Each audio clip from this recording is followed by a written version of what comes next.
Welcome to the Daily Exchange! Guys, we're here with Phil Wilson, who claims to be one of the author of the original Bitcoin white paper and founding member of Satoshi Nakamoto. Welcome to the Daily Exchange, Phil. Hey.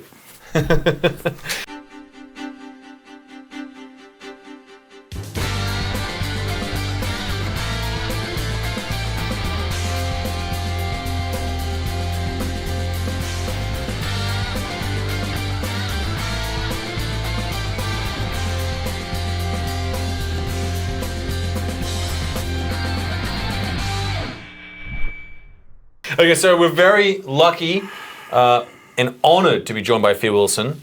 Phil Wilson, who you may have heard of Phil before or know him better by his nickname. I've heard it here Scronty, but I'm not sure if that's. You got Steve as well. Yeah. Steve. Yeah. Although for many of you, I imagine this might be your first time to meeting Phil. Phil is going to tell you his version of the original story of Bitcoin and Satoshi Nakamoto once and for all. Trust me, if you own any Bitcoin or cryptocurrency, you need to watch this because once I heard Phil's story, it just made so much sense to me, and I think everyone will really benefit from that. Obviously, with Phil, you've claimed as an author. You've got 3 founding members of Satoshi Nakamoto, and the pseudonyms of the pseudonymous group that launched Bitcoin. I'm struggling on some of these words. According to Phil, the trio launched himself, Dave Kleiman, who unfortunately passed away in 2013, and the controversial Dr. Craig Wright. However, Craig's account and the narrative Phil is about to tell us vary in some important ways. While this might sound like a cliched and clickbaity, I don't even know what that word means. The varying degrees to which each of these men claim to be involved in the creation of Bitcoin will surprise you. But enough of me waffling. This is Phil, your story. Obviously, thank you so much for giving us your time. Maybe if you want to just try and give us, an account of Bitcoin, how it started, and I guess Satoshi. All right. So, well, Bitcoin is not wasn't created exactly how people would imagine it.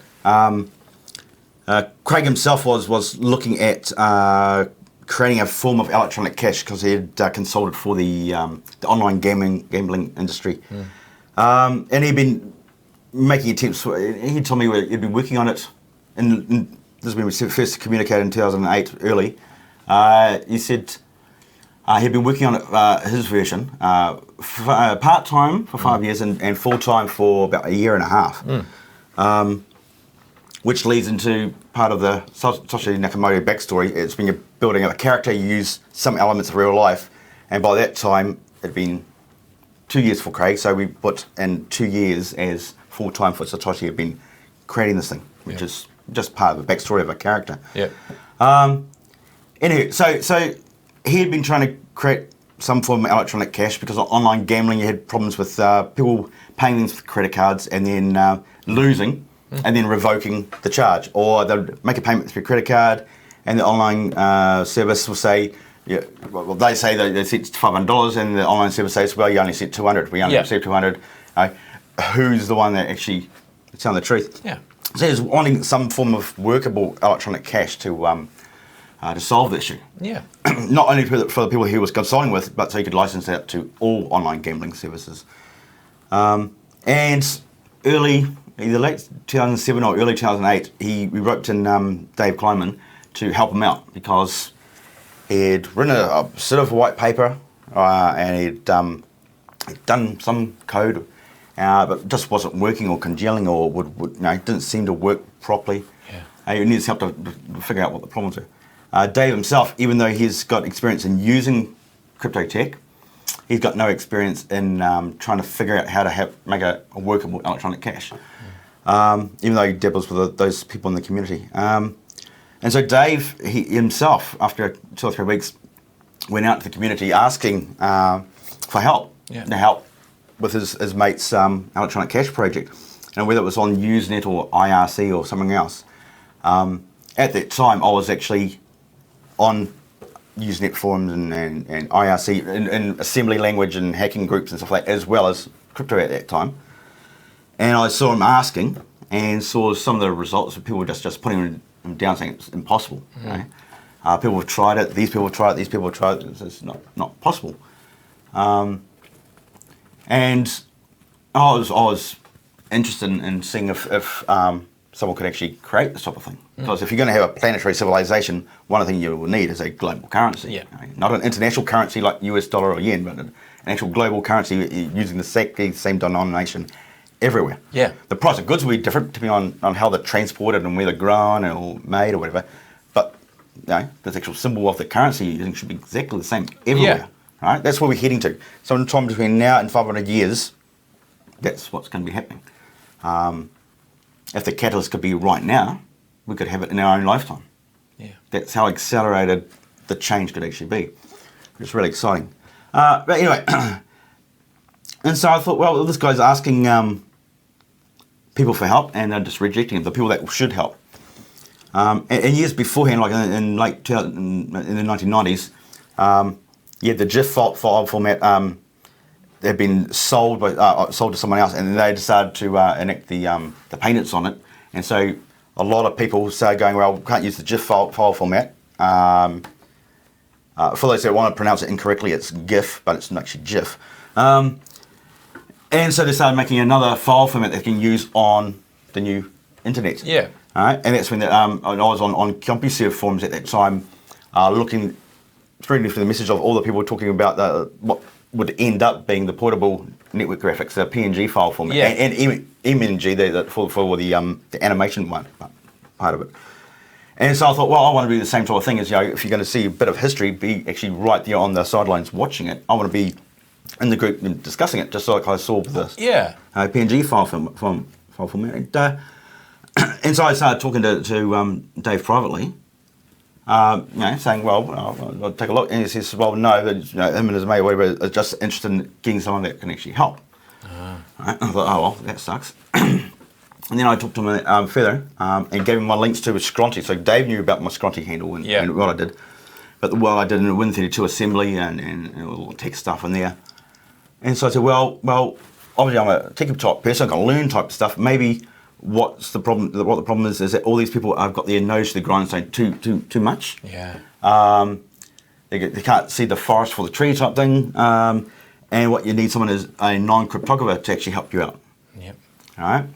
And even though the terms and stuff like that, I'm not versed with. At least I can start training myself up about them. And at some stage, try learning the stuff to understand what you're doing, and then trying to help you to figure out how to solve it. Will cross over type thing. And if it ever gets to the stage that I've learned so much and I can't find a solution, I'll just walk away. Yeah. Okay? You're not paying me as an employee, so it's not it's not going to be an issue. Yeah. At least there's one person that can help you. And he talked to Dave talked to Craig about this, and so he agreed. So obviously whatever Dave said, agreement. And I thought, well, that was very quick. I thought I'll put into other stipulations, because coming from the assembly crowd, you rub shoulders with people that are into dark matter of sorts. And so you've got to be very, very, very wary of whoever you're communicating with, right? Like all the different assembly communities, some invariably, or all of them actually, start talking about how to crack software, or actually how to hook processors on Windows machines. And communicate that, and there's legitimate reasons and purposes for that type of stuff, but there's also very grey to black, and all the assembly communities that always went from grey to black get shut down, and when they shut down, all those members disperse to the other current assembly groups, and we'd always get an influx whenever that's happened. But they come to our community with the same attitude of hacking and cracking and stuff like that. I'm saying no. For us to have a long life, longevity community. We've got to keep that dark stuff private, not public. Publicly, we've got to say we're trying to do things right. Yeah. So, but yeah. So again, I didn't know who I was communicating with, and I thought, I'll just do a bit more test. And I said, well, told Dave, I'm not going to associate my Scronty handle with anything to do with electronic cash in that, right? Because every attempt beforehand had been persecuted, and I wanted to say that.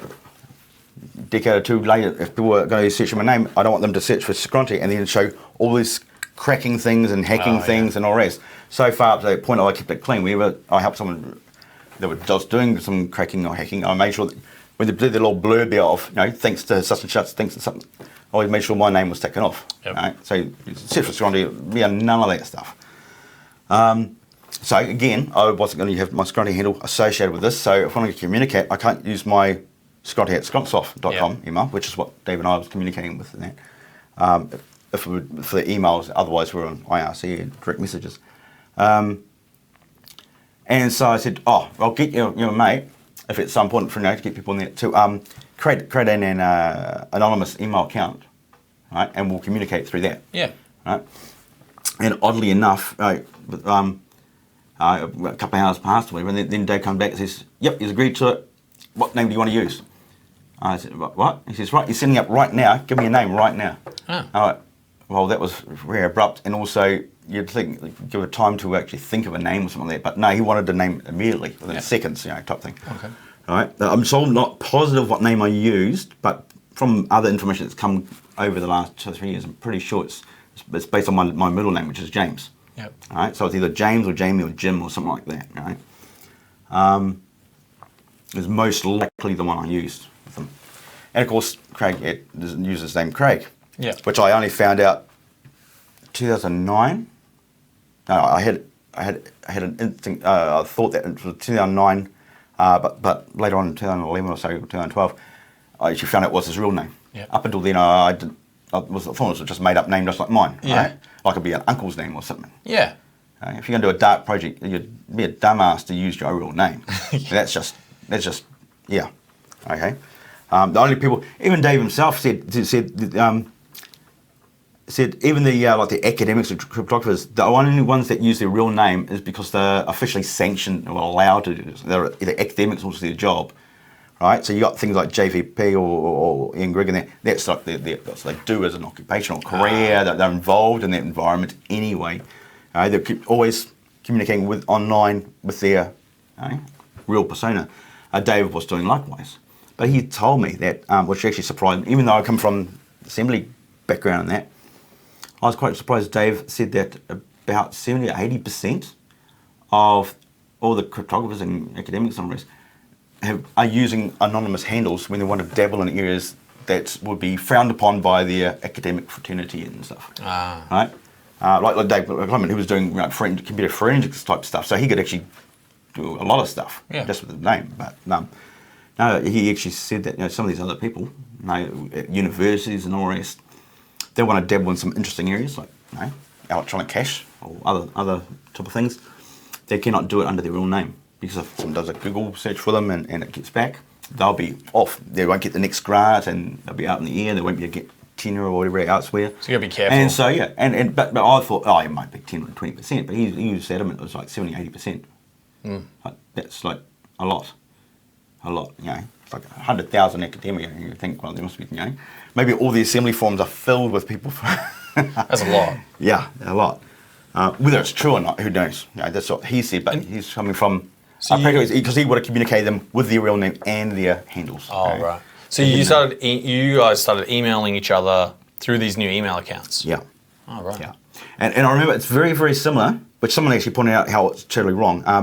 That's one of the Craig's current ones is rcjbr.net or something like that, .com or something like that.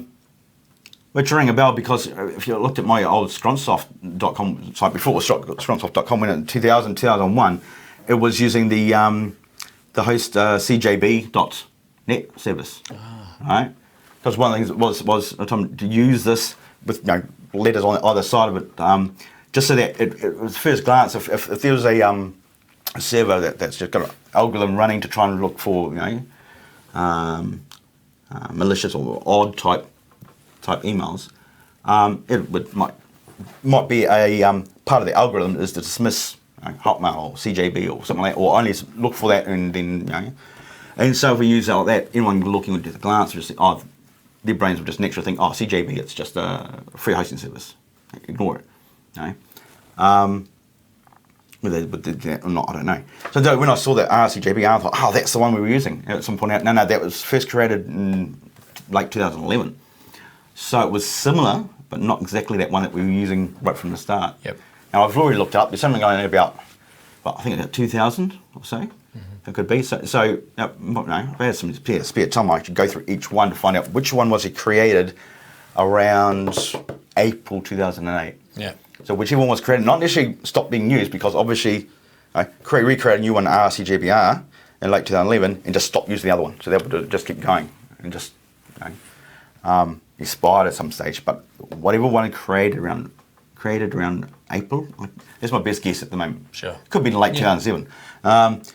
Say around April 2008, that will be the one that we would have used at the time. But so there's all these extra safeguards. Most of them are even ludicrous, because you might say, oh, well, it's actually commercial type email accounts that are the ones will be ignored, and ones that look like Hotmail or Gmail would be the ones scrutinised. Yeah. So I did the exact opposite of what I should have done.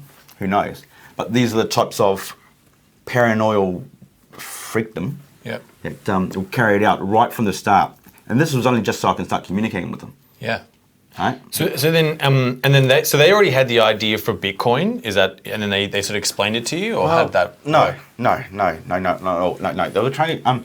Craig had been trying to create this electronic cash thing. Yeah. And it was failing, and needed help to try and get it to work in that. That was not Bitcoin, right? It wasn't cool. The first time I heard Bitcoin was in July 2008, right?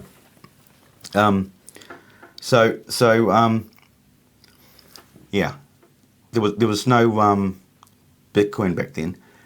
What happened is right at the start, the next email, once I could talk to Craig and said, okay, well, give us some information. Obviously, you've been studying this for so many years, because the second email told me, you've been working it, or no, Dave told me he'd been working it for so long.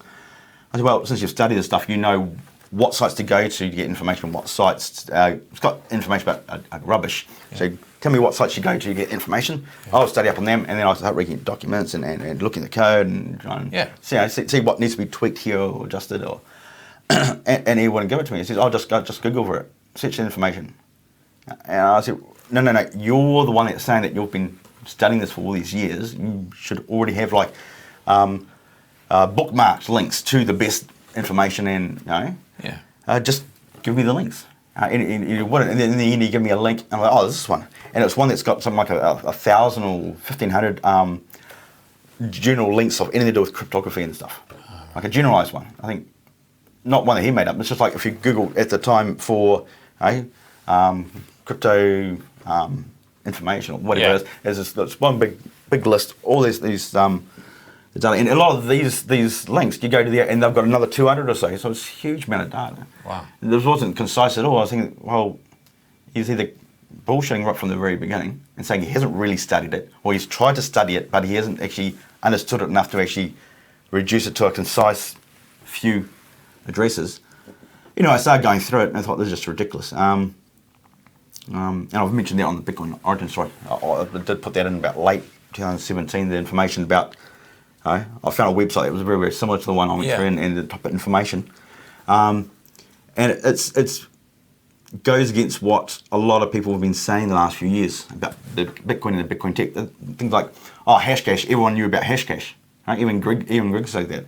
Everyone knows about Hashcash. Well, this giant list that was most of the information that people knew at the time, nothing about Hashcash at all. Yeah. Nothing. It's only through other sites and then other sites and other sites, and then you'll find mention about Hashcash. And usually any mention of Hashcash, like the 3 or 4 mentions about it that you could possibly find. You can find more mentions nowadays because Google's made more connections between information over that time. And during that time, we'll only find 3 or 4 mentions of Hashcash. And each time they usually mention about how it's useless and can't be used for anything, right? It actually had to be fixed before it could be used. So this idea of Bitcoin, Bitcoin is Hashcash modified with inflation control or something. It was rubbish. Hashcash itself is junk, right? But if you want a working Hashcash, use the modifications that were built into Bitcoin. Don't try and take credit for things you didn't do. That's a dig at Adam back, by the way. Yeah. But so this is the start of the conversation. I was right from the beginning, was trying to suppress and hide, and that was only just to have a little chat back and forth. Right. And so the idea, did they send you a white paper, or did you guys start writing this together, or how did that start? No, because remember the white paper and code I'm talking about is not Bitcoin. So what you saw from August onwards and November onwards and 2009, this is not what I'm talking about right now. Oh, right. I'm talking about Craig's failed attempt. Right, it's not Bitcoin. I'm pretty sure. I remember reading some of the code. He must have sent me some parts of the white paper. I just don't recall actually having like a PDF file that's got all the pages in it type thing. I don't recall that. But I'm pretty sure they must have given me some snippets of information of how this would work and this. Like imagine copying and pasting the sections from a white paper and saying this, and it was more like that type of thing. Right, without having the full picture. And so they give me a snippet about it, and then I go study about that. Oh yeah. Right, and learn about it, and then and all the rest. And I was doing that for about a month and a half. And each time I was my knowledge got great. And this is not just normal person's month and a half type thing. I was working 4 days on, 4 days off, and so I had a lot of time just to think and to study and all the rest. So it was intense. Yeah. Like even half night sleeps type thing. So even in the night, so if you have in fact 8-9 hours sleep, I only have 4 hours sleep because the other half I was thinking about this, writing stuff down and all the rest. Yeah. So then she said that when you said that then they had that idea, and then you guys did. What happened then? You put the idea together, or did you guys work up a new version? Or no. What happened is around mid-May. Yeah. So it was about. This is all just guesses, of course. I was actually hoping that Craig wouldn't turn into the person he has and would actually come forward with information, but he's gone another direction. But about a month and a half, so about mid-May, I come to the conclusion that all the others had come to, which is you can't have an electronic cash like this. All of them have got serious problems with it. Yeah. Right? The whole deal, this cypherpunk idea of actually having our own global currency, it's impossible. Because every time you to stop this double spending problem, you always needed a centralized server to do the time stamping. So they can say, this coin was sent at this time, this coin was sent at this time. Or not even that. Most of the cases, you'd actually send a request to the central server, a token or whatever. It'll look at it and give you back the token you can use, and you send that token to the other person. And when that person wants to send it to someone else, they send that token to the central server. The central server confirms that, that was correct. It's a real token, and that person there sent it to that person really owns it, and you sign it. Okay, here's a new token, and then that person can send the other token. This is what most of the systems were all the way through. And that's just like Craig ones. You can't do it with a central server. Yeah. Because from my experience in assembly groups and all the rest, I find that one of the biggest, except for social engineering, when you phone someone up at Hotmail and go and say, my uncle's just been run over and I need access to his account, or something, and getting access that way. Similar to like getting your people's phone numbers on a new SIM at AT&T in the US, which works. Social, but apart from that, the biggest threat to any computer systems are the people that are actually paid to look after them. Right? It's the big elephant in the room that nobody wants to talk about. It's just like the system administrator. They got access to all your passwords. Right? Remember, in 2000, it's only the last decade or whatever, people have been saying, we shouldn't be saving the password, we should be saving the hash of the password so we can confirm that the person entering the password is correct because the hash of it matches. So we know they entered the correct password, so we can give them access, but we don't know what the password is ourselves, so we can't just type something in and get the same, But that, even large companies right now are not doing that. Some of them are still saving passwords, and we used to get password reset or whatever, or request, and you get an email with your password in plain text. So all the mail servers, everyone there knows what your password is. There's no security at all, and these are big companies. So some system administrators, there's the software developers themselves. In the 90s, when I was at uni, part-time job was an industrial cleaner. Just cleaning up movie theatres, or Palmerston North had got the what's it called, CSIRO or something? Oh, the government research facility. Right?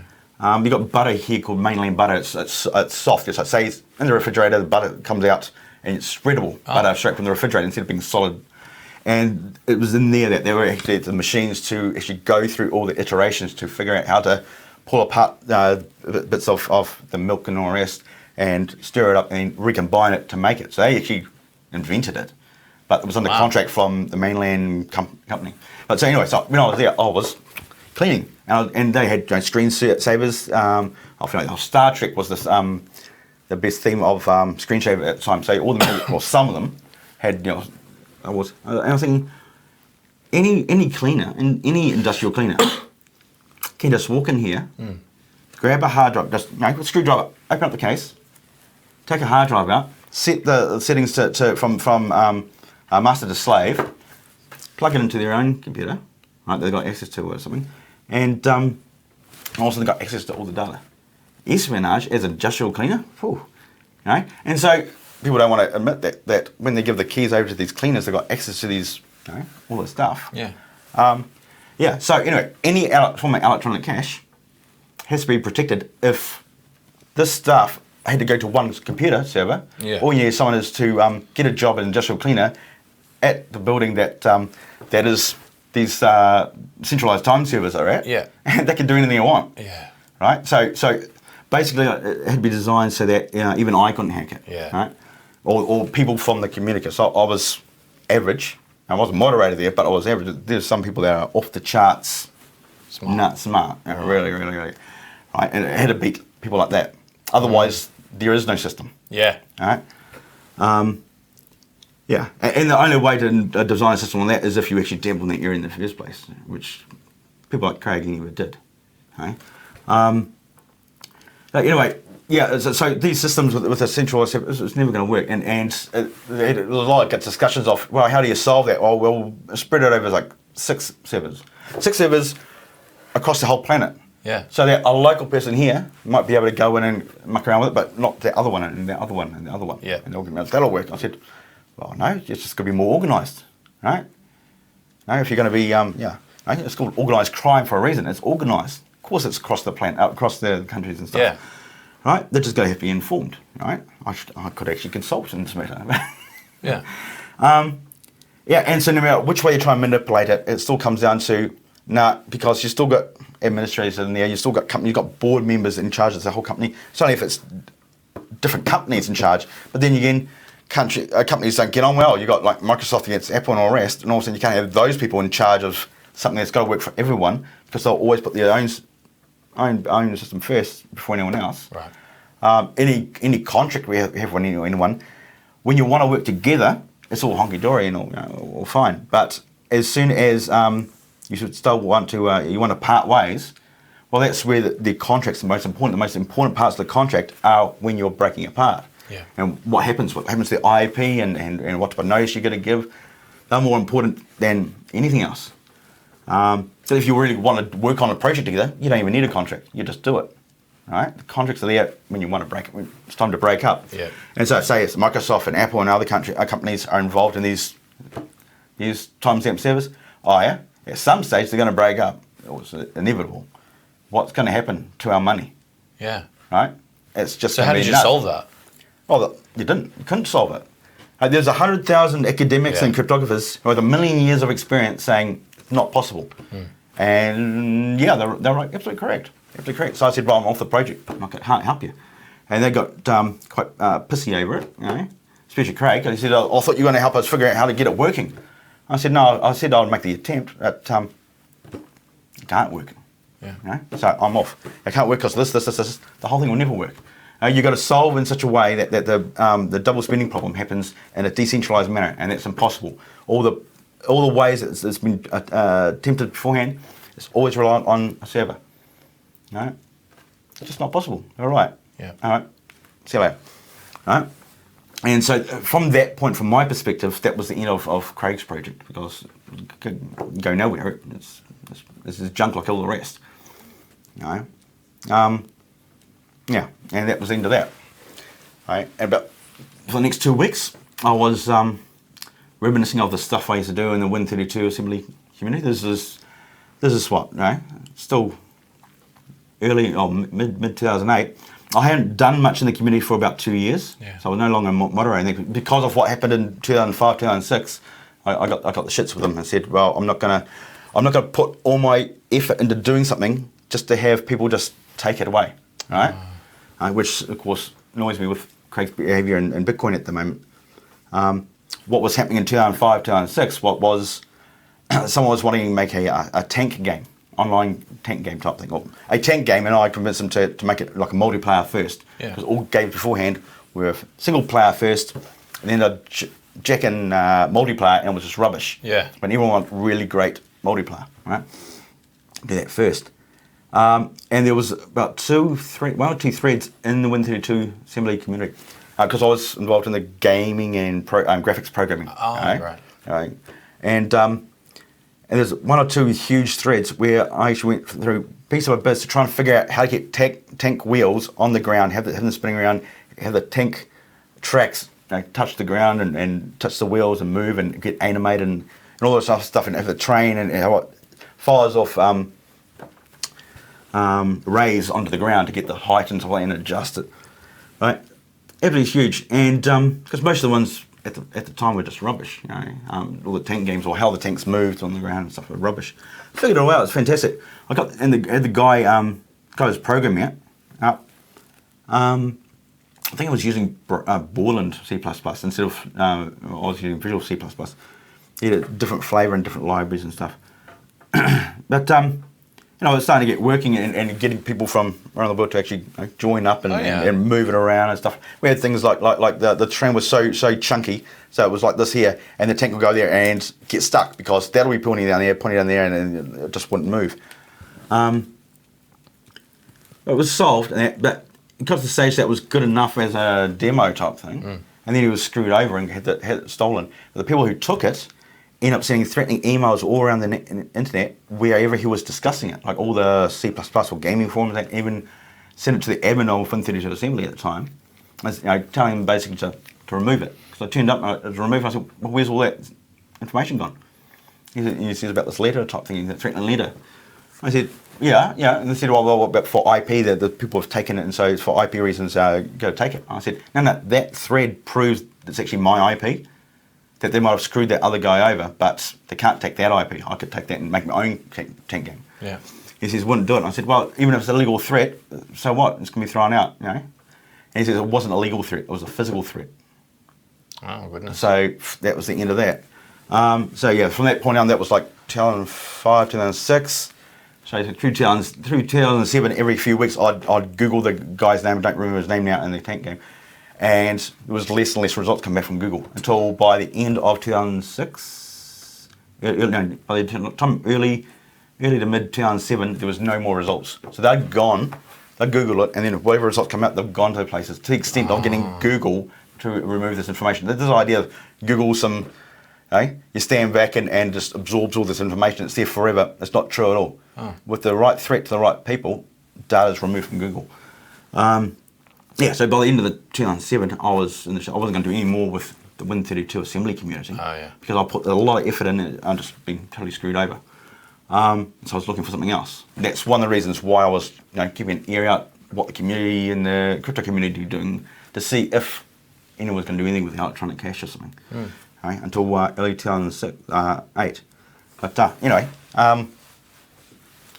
what question were we on just then?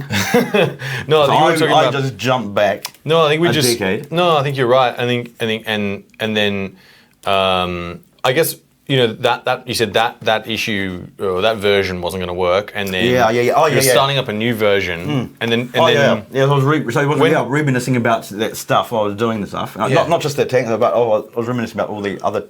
I was looking at the tech stuff, and since it's been half a decade or so, I was looking at it thinking, because you learn so much, and if you don't use it, you lose it. And so I'd deep dive into something, learn it, grab pieces out, make it work, and then I'd go on to something else, and then learn it, deep dive, pull the pieces, make it work, and move on to something else. Yeah. By the time I've gone 2 or 3 steps, I've already started forgetting about all this type of stuff. Yeah. Unless I was reusing it, my brain just decided not to keep it in there. I was reminiscing about some of the stuff. I was looking at it thinking, this guy must have really known his stuff to be able to do this and do that. And of course, it's the stuff that I've written. Yeah. I found some IRC logs when I'm talking to someone, I think by the guy's handle, it was someone that was in either Palestine or Israel, one of them. Yeah. And he was asking questions about how to embed DLLs, the dynamic link libraries, into an app and have them dynamically linked while it's still in the executable and run. And I said, well, the main way is you can just use it as a resource. When they run the program, it writes the DLL to the file and then it links it. And he goes, well, you just want, and then you're going to have the program delete that afterwards so nobody knows, cover you. Yeah. He says, well, he doesn't want that to be written down to the hard drive. So it was a huge discussion of whether you can do that or not and how to do it. I was thinking, I must have known something back then. Yeah. but be able to do it now, not at all. So I was thinking through this stuff for 2 weeks and thinking, okay, in 500 years' time, we're definitely going to have a planetary civilization. Yeah. It's obvious. You don't need science fiction movies for that. You can know, but we're heading that way. It's just a matter of when it's going to happen. You think, okay, so for the people living in 500 years, when they were born into a planetary civilization. Their universe, as far as they're concerned, consists of a planetary civilization. Yeah. Okay. What about the generation beforehand?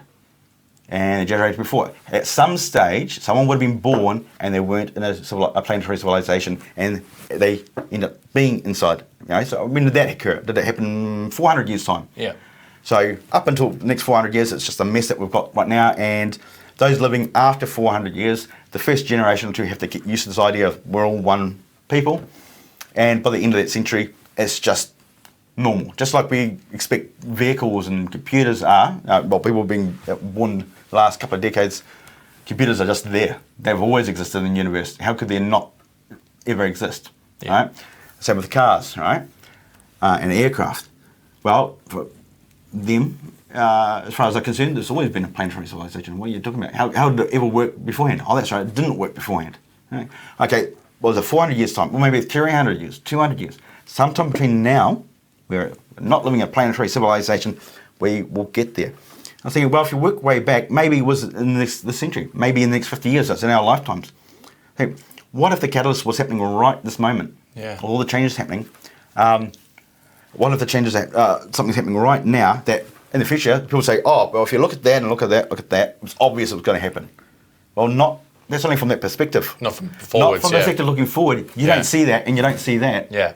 It's not obvious at all. It's only when something magical happened right here, they all came together and all of a sudden it exploded. Yep. Right? And so I thought, well, maybe that's going to happen now. I said, well, what? Okay, well, what's the catalyst going to be and who's going to do it? Because it's going to be someone's name. It's going to be someone with a statue with their name saying, right, this is the start of it or the main point of it. Yeah. Right? It's using bits of who's at a statue of? What type of person? Analyse it. And I think, well, not me. Yeah. It's pretty damn arrogant. As I said, 100,000 academics and cryptographers with 1 million years experience, and you say, well, maybe I could do it, and go against them. Right? There's a hell of a lot of arrogance and ego there. But that's what's needed to push forward. Otherwise, you'd side with them and just say, well, clearly it's impossible. You've got these people, they've got 40 years experience, and that one's got 20 years experience, they've got all these books and all the rest. Yeah. They're the top of the line, if there's a panel of the top people, these are the people, and they're all saying it won't work for this reason or this reason or that reason. So, so it's and that led you to, is that then what led you to go back and start, coming up with this new solution, or what happened after that? Well, how did you get back involved? Well, it's not really back involved, because there's no going back to Craig and Dave with their broken ideas and systems and ways of thinking.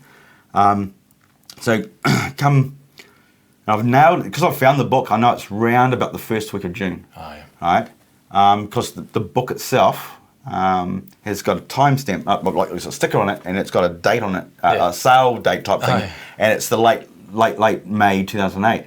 And obviously I must have bought it after that date, and if it's for a sale, which means it would have been gone within a week or so. So about half a week before the project kicked off, I bought the book. So which means about the first week of June is when the project kicked off. Yeah. And so I thought, well, okay, so I'm going to give it a go anyway, right? If you try and reach the stars, you might hit the moon or Mars, right? Oh wow! So it's worth the attempt.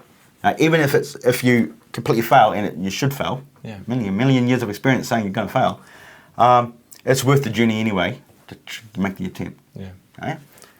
And if anyone's going to succeed in anything, they've got to make the attempt anyway. Yeah. Right? It's not going to happen if no one makes the attempt. Yeah. So it's got to be someone that's going to go against the norms of society and everything else. So I thought, I'll take a look. I'll try and see if there's a possible way of solving this issue. Going right from the start, you can see what the other projects have done, and then say, well, they did it this way and failed, so I won't do it that way. They did it this way and failed, I won't do it that way. They did it this way, this little bit might have worked, but that other bit failed. So you can look at those projects. People say you stand on the shoulders of what came beforehand. Not really, because what you're really doing is you're not standing on the shoulders of people who failed, right? Unless an element of that would actually prop you up. But if they did it this way and it failed, you don't want to be on their shoulders. You want to stand on your own ground. Right. It's like people say, who's going to be like the next Edison or the next Tesla or the next Steve Jobs or Wozniak and so on. You think, now why don't be the first you? Because that's why I'm important. It gives you more leeway of what you can do. Yeah. Right? Because if you're the next Steve Jobs, that means you're just an evangelist of technology and design and user interfaces. Right? That restricts of what you can actually do. If you're the first you, and make it so that people in the future will go, you're going to be the next Wilson or next Scronty or whatever. And so, the idea is to read this information but basically you got to start from the very beginning. And then restudy other people's stuff based upon what you come up. So you got to even start with, what is actually a transaction? Because when people do something, it's always based on assumptions. Totally. And most of them are in common. Everyone agrees that the sky is blue, right? And so everyone agrees the sky is blue. How dare you say it's something else, right? But then you go and take a look at yellow on a TV screen. There's no yellow pixel there. So if you see yellow on a TV screen, your brain is creating an illusion inside your skull, looking at different radio frequencies and changing the colour yellow, because yellow is not being emitted at all. Right? So, no matter if 100,000 other people say you can't do something, it's worthwhile giving it a try. And I thought, well, I'm going to still need to communicate with people that knows crypto or algorithms or like. So there's algorithms. The idea is crypto is not to roll your own. You don't make your own top of encryption and use that. You use what is the industry standard that have had 100,000 people analysed and pulled to pieces and stuff, right? Not only that, not just the algorithm like the SHA-1 or SHA-256 or rest or MD5. The libraries, what's also important is the libraries you use. This is from the assembly days. The libraries not the same thing. Right? You might have the something that's MD5 here and MD5 here, different libraries coded differently. There's actually injection problem with this here, and this one's fine. So you'd actually learn that. So everyone say use that one, because they'll want to be able to inject code into it and all the rest. But for the own stuff, they'd use the library. So you need to use the libraries that the hackers and the crackers use for their software, not for the software that they hack and crack. Gotcha. Right. So not libraries are not all equal in that. You definitely do not roll your own, and you've got to choose which library in that. But it's good to communicate with people saying, what are the libraries? There's that library from these people, that library from these people, libraries from these people. You take the information, go, where's those libraries used? It's for that person's software, that person's software, that person's software. Go to the hacking groups and stuff. Say, is anyone hack this group or these people or this company? Yep. Won't use that library, I'll use this, that type of stuff. Gotcha. So I still need to communicate to get data and information. I thought, well, who do I communicate with? Of course, you'll see on the some of the Usenet groups and IRC, the same people, same names coming up over and over, and I can communicate with them. They'll give information, because in a community, say as random numbers, I'd say you've got 10,000 people in a community. That's just 10,000. There might be 1,000 people that look on the forums every now and then. 100 might do comments and stuff like that every now and then, and only 10 are actually actively producing for that community. Things like that. And so the ones that are producing content, meaning talking about stuff and analysing stuff and posting it on Usenet and IRC or mailing lists, they're the ones you want to communicate with. Everyone else you can totally disregard as just wasted space. The ones that are actually actively reducing.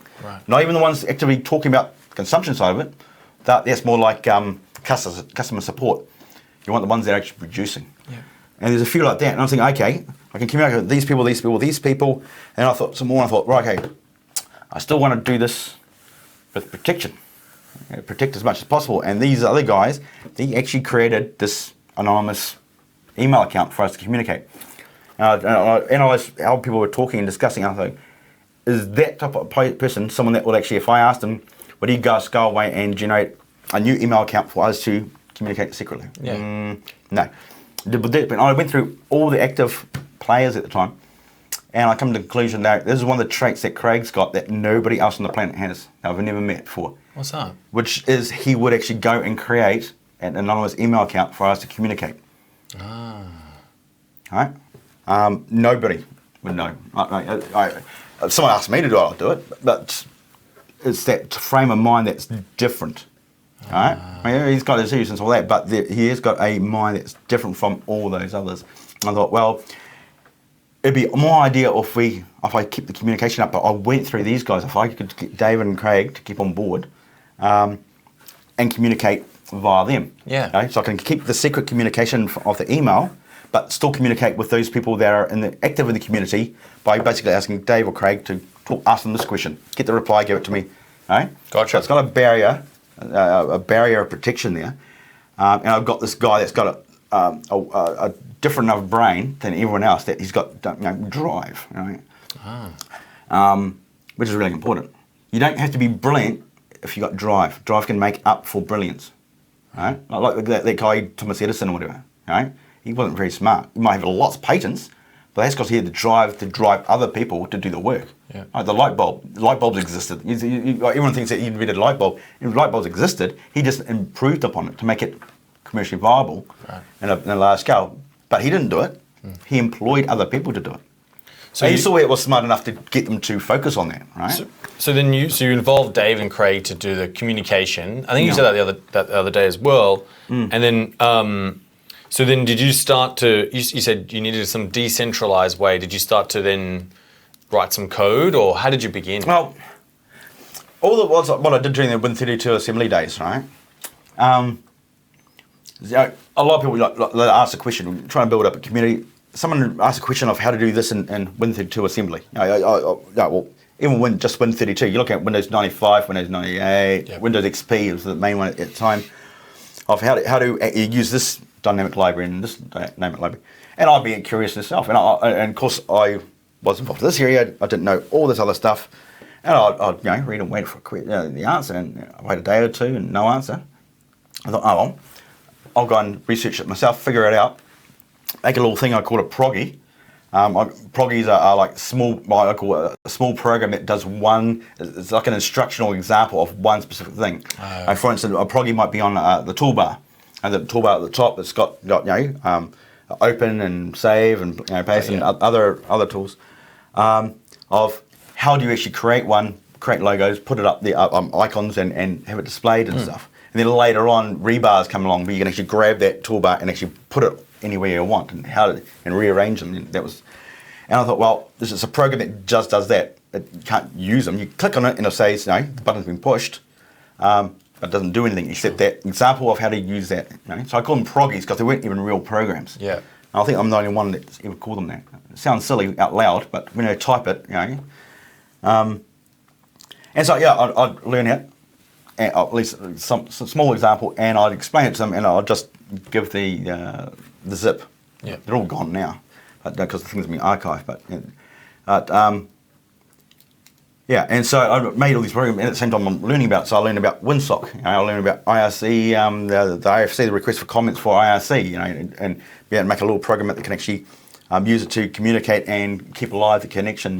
Nothing else, but just that. But then you read the IFC for other commands and put them in through, and all of a sudden you can create channels and change channels, which was used for Bitcoin's first release. It's something similar to, for people to learn who to connect to, the nodes to connect to. Was the idea is to have an IRC channel, and when you load up, what you do is you connect to that specific IRC channel, you put in your IP, and you read the list of who else's IP is there, and then you can connect to those nodes. Right. But the original code, even before that, was based upon the WinSocket program, which is very, very crude, very basic, just to keep it live. Right. But when to do the WinSocket stuff for IRC for the Bitcoin itself, I thought, well, let's read the IRC documents more thoroughly. Let's read more other examples more thoroughly so that it's coded more correct. Yeah. So the one Bitcoin is a lot better. No, but I think it's gone now. I think they switched it to, after a few years, once there was a few nodes out there that appeared to be like almost permanent, well, we don't need IRC channel anymore. We just have to put those seeding ones in. So that's what the Bitcoin does now. It just goes to, say, 3 or 4 that are currently there and asks them, what nodes do you know about? Grabs them and connects up. But I still think IRC would be better. Because the whole point of it is no one's in control of it. Yeah. At the moment, people are in control of the seeds of those Bitcoin nodes. And when there's a problem in the community, like it's going to break in two, okay, well, we can't use those seed nodes anymore. We have to change them, and with BTC to BCH and then BSV. It's just a mess.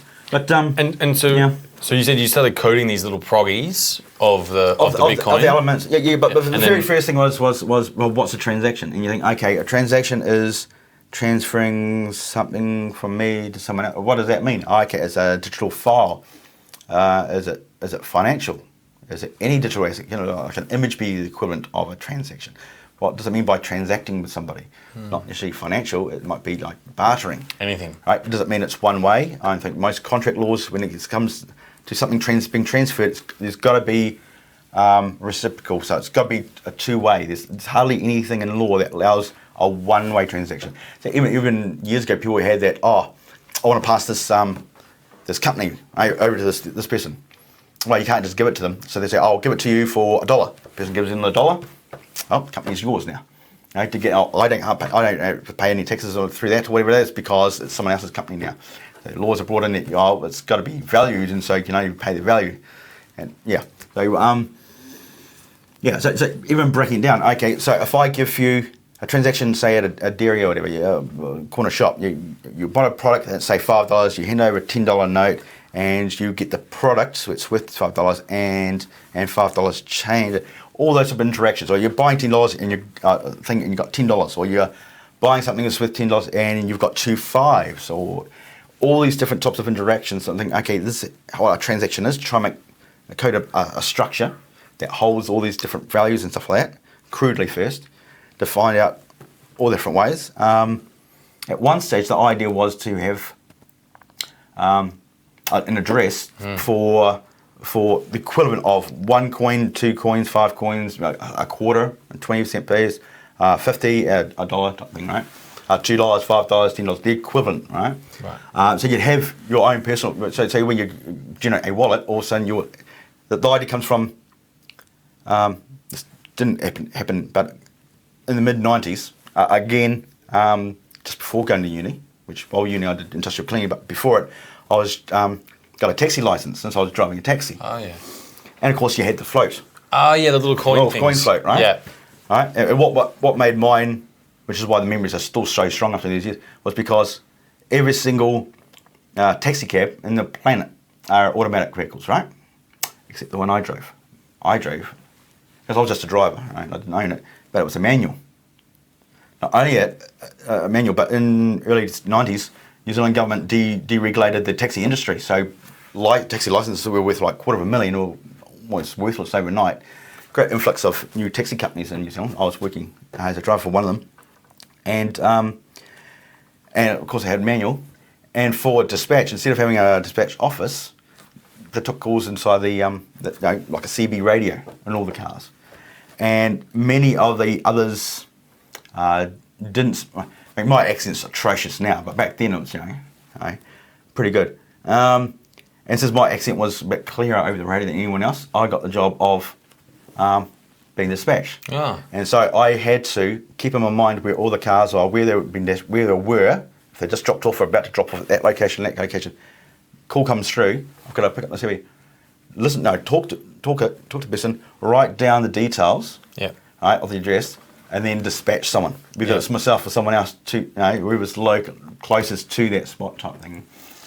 Or someone's already got a trip out to that location. Well, clearly they might as well bring the person back, that other job back.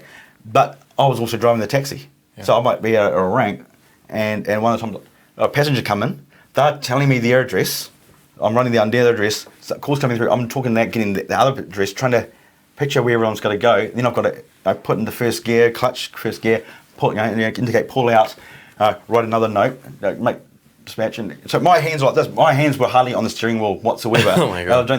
And went through 2 sets of lights and stuff while the passengers still, told me where he wants to go and chatting. But I was also communicating with these people and changing gears at every stage. So But anyway, the float. The idea of the float, what the idea was if you actually have an address for every one of these coins and the notes, so that when you generate a wallet, that's what you had. And so whenever you want to receive coin, that's you basically give, it's like handing over your float, whatever, and someone just says, I'll give you $2 and a coin there and a 20 cent there and all the rest, and thank you very much. Right, and it's all just piles up. And when you go to buy something, it's exactly the same process if you go in your wallet of actually you got 50 cent coins, quarters, 10s, 5s, and you just pick them out and you buy the thing. That's what you'd be paying them out of the same address type thing. So you'd only ever need something like about 20 addresses for all the different denominations you'll never need, and that's it. It was only later on people pointing out that if you reuse an address, that gives a potential for someone to work out the random number generator that you used for the private key, and so it's a bad idea. It's a better idea to actually recreate a new address every time. I think it's actually mentioned in the forum somewhere about or in the emails or something about how if you want extra privacy, generate a new address every time. All right, that's an added security feature. It wasn't actually part of Bitcoin. Right? Bitcoin just addresses and sending and transferring. Right? The idea of always having a new address, that's not actually Bitcoin. That's an additional thing. But so I was communicating with these people, going through the process of what's a transaction, how to break it down, and all the rest. Communicating with them talking to other people. Gotcha. But to get them on board, right? So as I said, the project kicked off on June 2008. This idea of working on it for 2 years type thing, where that's just the background story of this character, right? Right. Any actors would understand that. You need some background story locked in someone's reality, so it can makes it easier to give it out. Type thing, right? Makes sense. All right. So to try and get buy-in by anybody, because from the assembly stuff. Even in 2008, I've got books on neurolinguistic programming. I was studying Myers-Briggs because I got books off when I was analysing the crap out of all the different personality types and how to make a website so that the people, when they're reading a website, they ignore stuff their brain just does not agree with, and they'll lock in onto the phrases that hooks them in. Right. And if there is different personality types, then different people will be hooked by different phrases, different getchas. Some people like kitties and doggies and stuff. Other people like monetary rewards. So if you've got the blurb in one paragraph talking about your pet will love it type thing, and another one that's monetary reward, you have holidays and you have a nice shiny car, it'll hit. So people just ignore that one and go, Makes sense. Right? And so to get buy-in, also the idea is, I think I mentioned before this recording started, about you get someone to do a favour for you, right? And unlike the movies, you never ask for that favour back. So that's not the point of it. The idea is to get buy-in so that in their brain, they're saying, oh, he owes me, since I did a favour for him, he owes me a favour. That means, right? But that's from their brain. That's not in yours at all. So to get buy-in from Craig, I thought, well, I'll get him to go there, because they were really annoyed. They're really annoyed that just a week or two weeks earlier, I said, well, it's never going to work. It's rubbish. Here's what you're doing. It's going to fail. I'm out of here. And then 2 weeks later, here's what I'm saying. I'm going to give it a try anyway, my own project. And I want you guys to help me. So they were really annoyed. And I said, if I don't succeed, it's just like before. Okay? And everyone's agreed it's not going to succeed. If I manage to figure out some of the things, you still may be able to use it for an electronic cash for the gambling industry. Right? and you wouldn't have had to do anything except for transfer a bit of information back and forth, questions back and forth, right? Because they were still working on Craig's broken roll thing, right? So to get buy-in, I thought, well, okay, I've got to name a project. And things like, I think Windows Vista was Longhorn or something like that. They had one, and what was it? Was it XP Whistler or? I think Whistler was one of them, and then Longhorn was another or something. Oh, yeah. You got XP and Millennium and Windows 2000 and all that. So I thought, well, so you've got to have a hidden project name if you're doing a hidden project. And so I've got to come up with So I said I was come up with a project name, and Craig mentioned, it should be something like Greek. If we're going to do a project name, it's going to be Greek or something. Yeah. I thought, so I said, I guess I'd say that because just a week or so ago, or the last Thursday or whatever it was, I just got a Greek myth book or whatever from like a bookstore, and you're kidding me. I said, no. And I said, what I'll do is I'll read it through and I'll type it up, and get him to actually, we'll discuss what it is and make a little list of what names we could call it, right? Yeah. And I was typing out and we're discussing and typing and discussing. After an hour and a half, I thought, these entrepreneurial books must be wrong. The idea is to scale by using other people's time, other people's skills, other people's money. And here I am using my time. I'm using even more time. I've already had a quick flick of the Prometheus. It's obviously the only choice you can have. There is no other choice, really. Yeah. I'm just going through the motions here. And I'm putting a lot of typing effort for this. I thought, clearly something's wrong. Or I'm doing it wrong or something. But in the end, after an hour and a half, I said, right, we've made a list. Prometheus come up twice or whatever. Which one we're going to do? And chose Prometheus. So got the buy-in of him saying it's Prometheus, right? So that helped that little bit. Not so much, because for the next month they hardly did anything. Right? I'd ask the question, they'd go away, and a few hours later I might come back. There was hardly any communication at all for the next month. So that's mid-June to early June to early July. It's for about a month. Hard yakking, day and night, just trying to figure out all these different solutions and stuff like that. From everywhere. I was going through all my old notes and ideas from Win32 assembly days. The books at the time, I used to do things like write any type of arcane thing. Like one, I think we posted on Twitter just the other day about how about the same time I wrote in this book about power generation. Of like, which people do now anyway, like drill a hole down to where it's really hot near the core, or hotter. If you throw water down there, it heats up into steam, whatever, steam rises, and steam turbine type thing. There's more physics involved in it than just that. But just the general idea of, well, if you can find a heat source and throw water on it and then generate power. Yeah.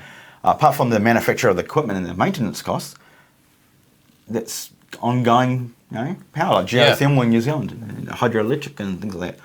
Or even tidal, there's some places on Earth where the tides are absolutely huge, like meters and meters, instead of just a couple of meters. Wow. They're huge. So you can actually have tidal generators, actually in the water itself. And one of the sci-fi books I was reading at the time actually mentioned about off Sydney or whatever, like off Sydney at near the first reefs that are just outside Sydney Harbour. There was actually giant tidal dams up and down the coastline. Right, in the Sci-Fi book, I think, well, that's actually could be where we're heading. What you need away is not the design of them; it's the manufacture and the maintenance. Right. And if we're going to a place where we've got robots doing pretty much everything, from digging the raw material out of the ground to taking it to the smelter to get it into the basic ore, and then fabrication and all the rest, and transportation. Then we could actually make these things very, very cheap. Yeah. If we're not in a fiat currency system, because that'll screw up all of them. Okay? Yeah. But we could actually have these things. And not only that, if we build enough machines that do this, they can just carry on just doing it. And at some stage between when we start to, say, in a century's time, or 50 years' time, or 20 years' time, we'll have these giant tidal generators up and down the coast and unlimited power. And every single science fiction book where you've got unlimited power, they're all utopias. To the extent of when it comes to the daily struggle is all gone. Right. We don't have to think about food anymore. Yeah. Right? We don't have to think about clothing or where we're going to sleep or all that type of stuff. That's gone. It no longer exists. Yeah. Right? That's like base level utopia. Right? Yeah. And for that we need power. far as I'm concerned, we're going to get there. You still need someone to strive forward and action it. Right? That's why I think it's like telepresence and robotics and it's going to be a big flip. But before you do all that, you need a global currency. Yeah. And to pay for this, because it's not going to happen just outside the heads of Sydney here. The idea is to be there on every single country, every continent of the planet simultaneously, because if you're looking at the planet as a planetary civilization, these robots that will be building these power stations, that basically are unlimited. It's almost perpetual in the sense of the suns and the moon, but the moon itself is actually generating. As long as the moon's there, we don't blow out the nukes and stuff like that, it'll just keep going. Yeah. Right? You need a global currency, so this will be paid for and done. Right? Because you still need maintenance technicians for the robots and stuff like that. Right? Yeah.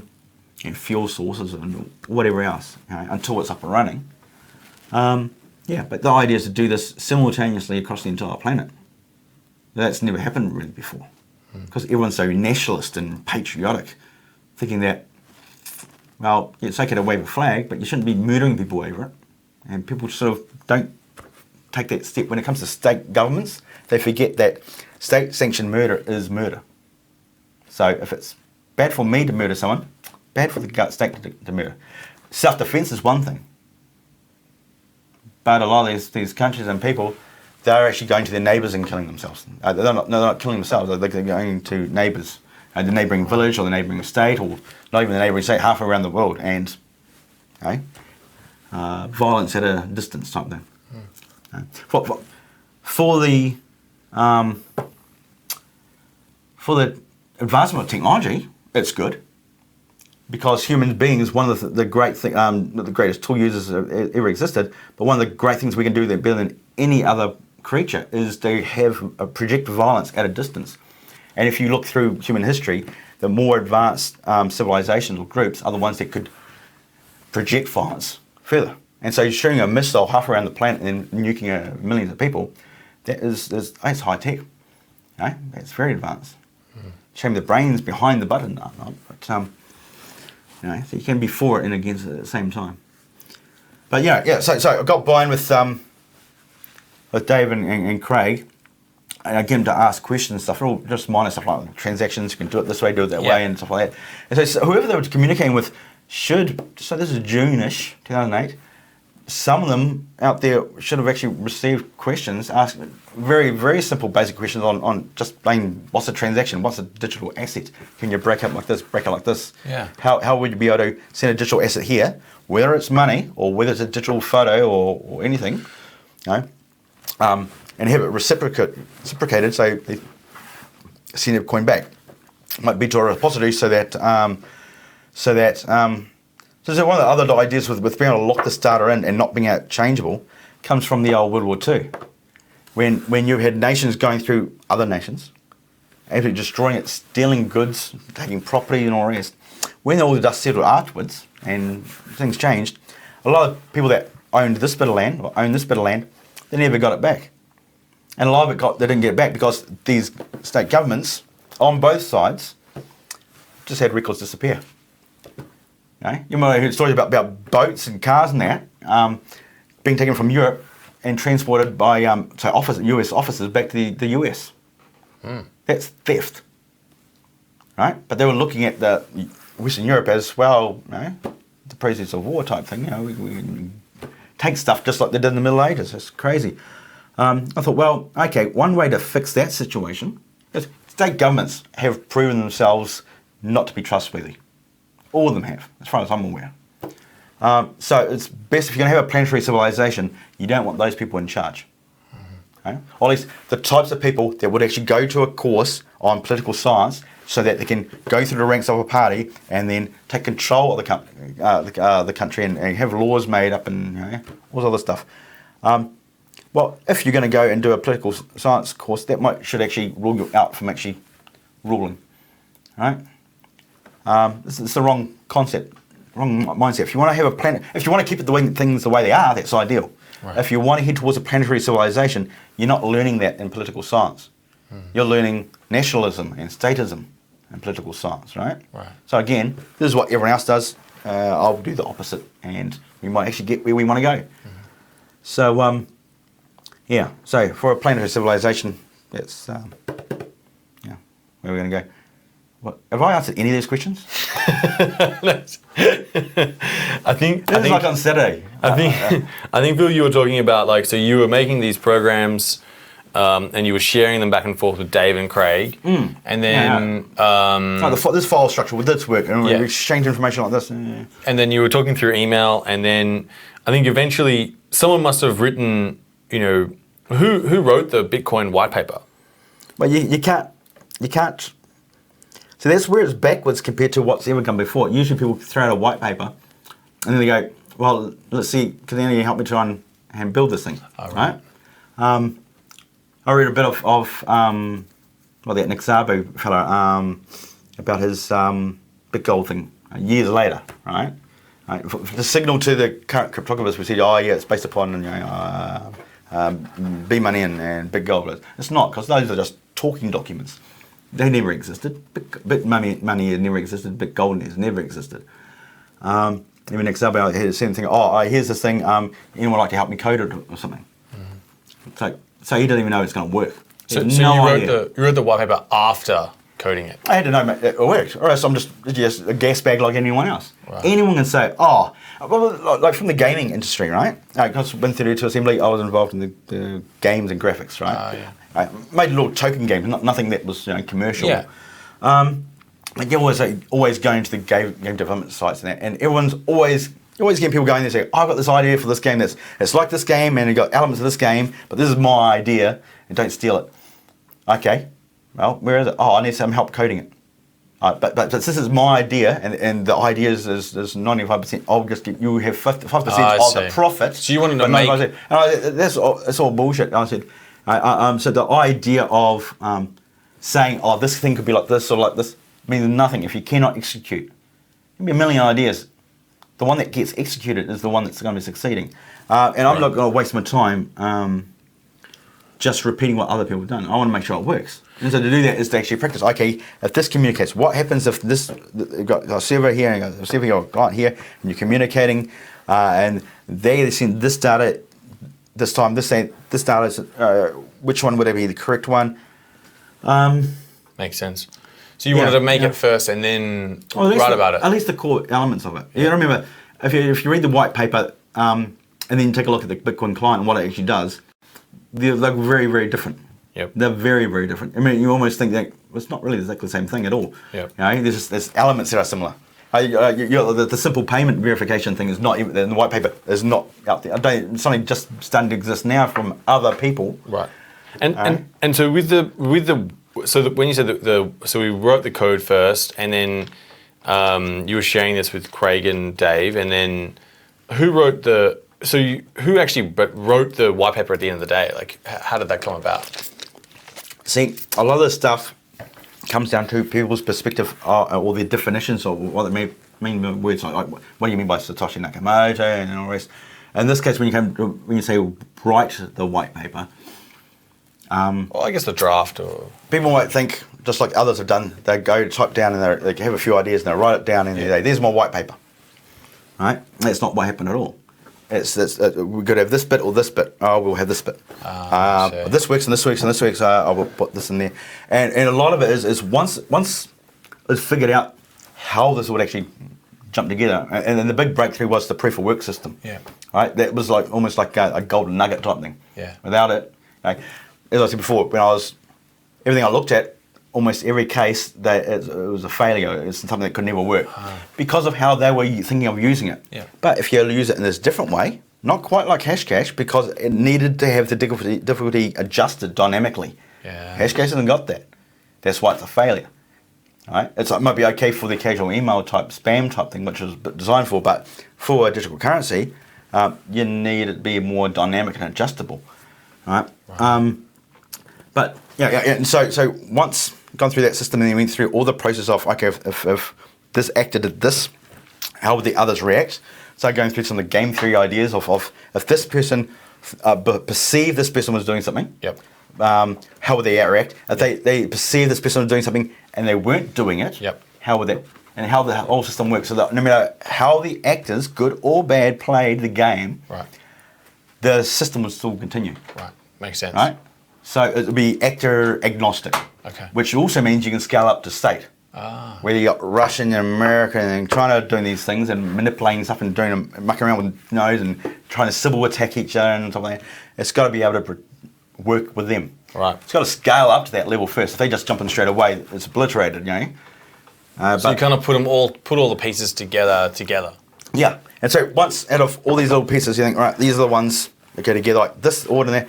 Then I explain it to Dave and Craig, saying, I think this thing will work. Yeah. Right. I've still got to work it through like converse because my own brain might be deceiving me in how it's working. I don't think, this works, but they might see something obvious on the side that my brain just you want to get input. So yeah, you need that. Talk it back and forth. All right, and so that conversation started. That's cool. And they didn't understand it at all because it was so different from anything gone before. This idea of standing on what's gone before and that, and people pick up, it's like this, it's like this. Yeah, we didn't have that, we didn't have that, and this was very different from what everything's gone before. We've chosen some elements for what's in the past just so that they get onboarding by those people. Okay. You know, your onboarding is, one way of onboarding is using familiarity. That's why they're first... Yes. Ooh. Still recording? So, does these mean they did not complete, or? These ones I was just going to say, like, I feel like they're done. All right. But unless you wanted to go back over them, I just had any conversation. As you've already seen, I go back over some stuff I've already talked to other people about, or have already published or something. All right, let's move on. It's a free-flowing conversation, so you can go anywhere, on, backwards, and forwards, and whatever. Yeah, it's really good. Okay. You want to talk about Blacknet? Yeah, well, I guess we can talk about that. I think we've got... how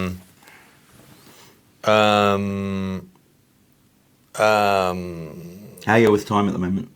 We're getting close to time, but 8. Yeah, we'll have to probably like 20 minutes, if that's okay with you. Yeah. All good? No, if you were having some dream view or something, we could be here for another 3 hours.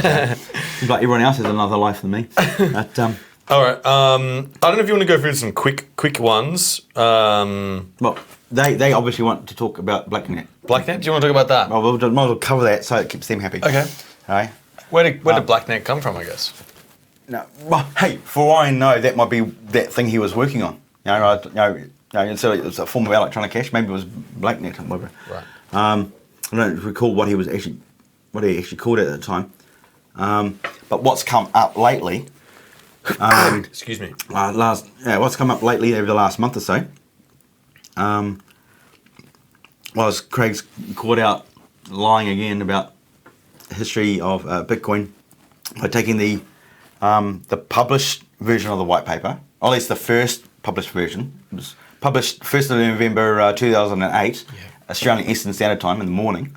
So to the US Americans and Europeans, it's I think it's Halloween, 31st of October, but it's not. Well, it is for them as far as they're concerned. So most people are not liars; they're more mistaken. Right. But anyway, 1st of November, and about 3 weeks later, there was another updated version with a couple of little changes.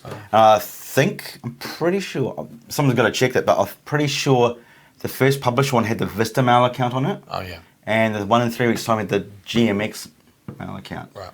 If that's correct, I'm pretty sure, but others can confirm it. I don't think the GMX one existed before then. I think I created just for that new release, because we had that. We're getting sidetracked on something else. It goes back to Blacknet again. Right, so, I'm pretty sure it's Ray Dillinger asking too many questions and me having to leave, going to my work, and 12 hours later, because it's 12-hour shifts, so 13, 14 hours later, the conversation continued. Right. And since I was talking through Craig was getting annoyed that he'd be talking to this person, answer questions, the person asked a question back or something like that, and all of a sudden I'm not there to answer anything. What's he going to say to the guy? And I said, just tell him you're going to work. And he wouldn't do that. So he said, right, in the third week of this update, you've got to put an email address that they can contact you directly. Because he didn't want this to wait. And I think it might have been Ray Dillinger, or people like him asking a lot of questions. Yeah, and so there was the GMX one, the German mail server, just to screw with people's minds. But that's something else another time. Yeah. So what was it going to do? Oh, Blacknet.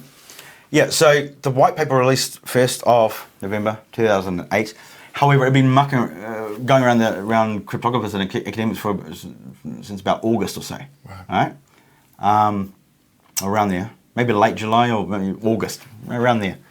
Yeah, it was before the Bitcoin.org domain name was bought, which was like the 16th, 17th, 18th of August. So it was before that, at least a week or two before that. So that's like early August would have been when the draft copy, or one of the draft copies, was being sent out. Yeah, and so the Blacknet abstract, the abstract on the paper, right?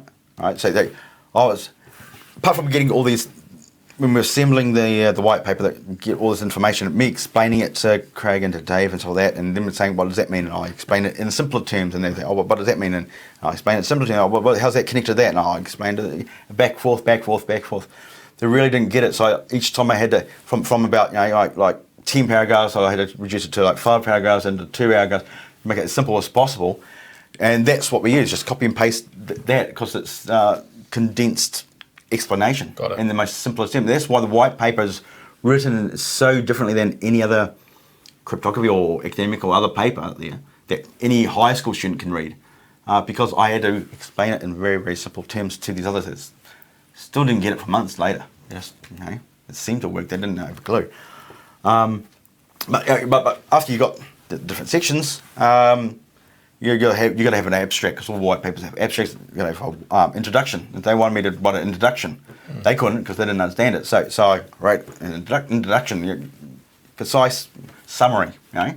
If you did book assignments when you were a kid at school, whatever, it's like a summary of a book report type thing. So I summarised it, and I gave it to them, and then they came back and said, "Oh, that's just too terse.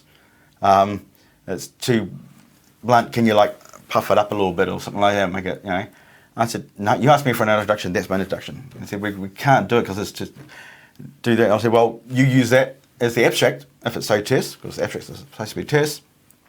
The point of the abstract is if you go Googling, right, and you got the synopsis with the information that comes up, usually they pick it from the abstract parts. If it's like a white paper or something. So whatever's in the abstract had to be the first thing people read about Bitcoin if they're doing a search on it, right? So it's going to be very, very important. So I'll use it as an abstract then. Right? And I said, well, you're going to have to write another introduction. I said, no, I've already done that. It's too terse. That's how I was going to read it. You write it. Yep. They didn't really understand it. So what they did is they went through the emails and the information I get and plugged things in together and said, oh, is this good enough? And then they'd make change in that. Is this good enough? And I keep thinking, oh, change that. That meant that. You should put that in there. And so even though they wrote the introduction, it's through them basically putting something together that they didn't understand and say, is that right? No, change it. Oh, is that right? They didn't understand what they were actually writing at all. No. But that's where the abstract and the introduction come from. So I wrote the abstract completely, and then the introduction was an amalgamation type thing, right? So and of course, with using Dave as the editor type thing, it would be modified grammar-wise and stuff like that. So I think that there was changes between the draft and what was released. There was a huge argument between me and Dave over the word was broadcasted and broadcast. Right? I don't know if it's in the abstract or introduction. It talked about a transaction being broadcasted.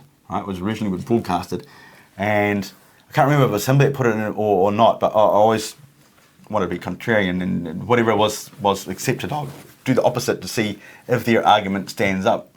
If you make an assumption and you argue against it, you might find a lot of assumptions end up crackling. If you break an assumption, that means you can work on something that hasn't got the assumption and you can come up with something new. Right? So I always question the assumptions, because that's where people usually go wrong. But anyway, yeah. So what Craig? So what happened with the Blacknet thing? Well, Craig with these law cases and all the rest, he's trying to in a civil case, you don't actually have to come up with the, evidential proof like you would in a criminal case. Mm-hmm. Okay, you just need to have a reasonable doubt type thing or that type of stuff, right? Or plausible. So, so if he can manufacture all this information online there, and then he's in a civil case, he can actually use that as evidence. Who's it to know it's anything different? Is that civil case going to bring in all these other experts that say, no, it's not true, not true, people don't listen to them? If you're going to build up a community, the community is going to look to the one that's the perceived authority. Everyone out here saying, but hang on, that's not true because of this, and they show the fact. This is not true because of this. They're totally ignored. Right? Doesn't matter how many people yell and scream, they're not ones that the community is listening to. That's why BSV is growing like it has.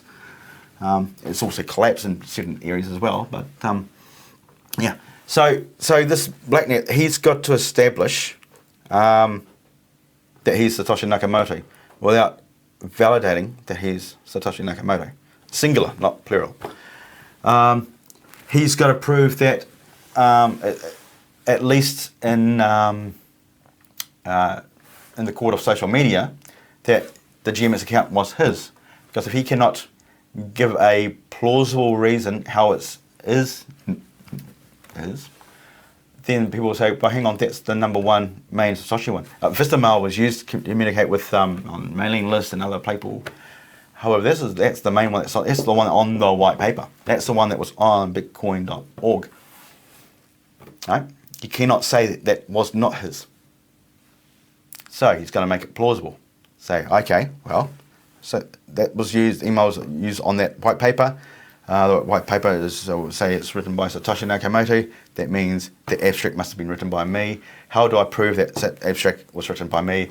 Let's say that abstract was actually a modification of something I was already working on for it. Well, as I said before, I've been working on his version of for part-time of 5 years and full-time for a year and a half.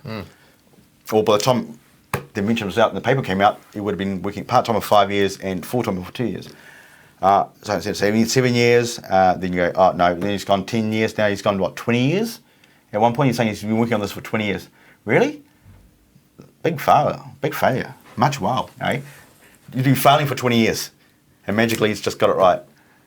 Yeah, right, okay. It only took, what, 1.5 to get the core part of it, about 3 or 4 months to get the some of the other elements out, 6 months total to get the whole thing going. Okay? Even working out full-time for 2 years, that's a lot of fail. And of course, a lot of, once Bitcoin, the experimental program was put out in 2009 just to start getting network data, it would have been able to be advanced further and faster if we didn't actually have to suppress everything and hide everything. If I could just code it myself and just do it, it'll progress a lot faster than having to do everything through. I've used the word surrogates in the past, and I've been informed by some people that surrogate is the wrong word to use. Because surrogate means they've basically deputized to represent you in everything and all the rest, and that's not them. They're not deputized. It's more like delegate a role.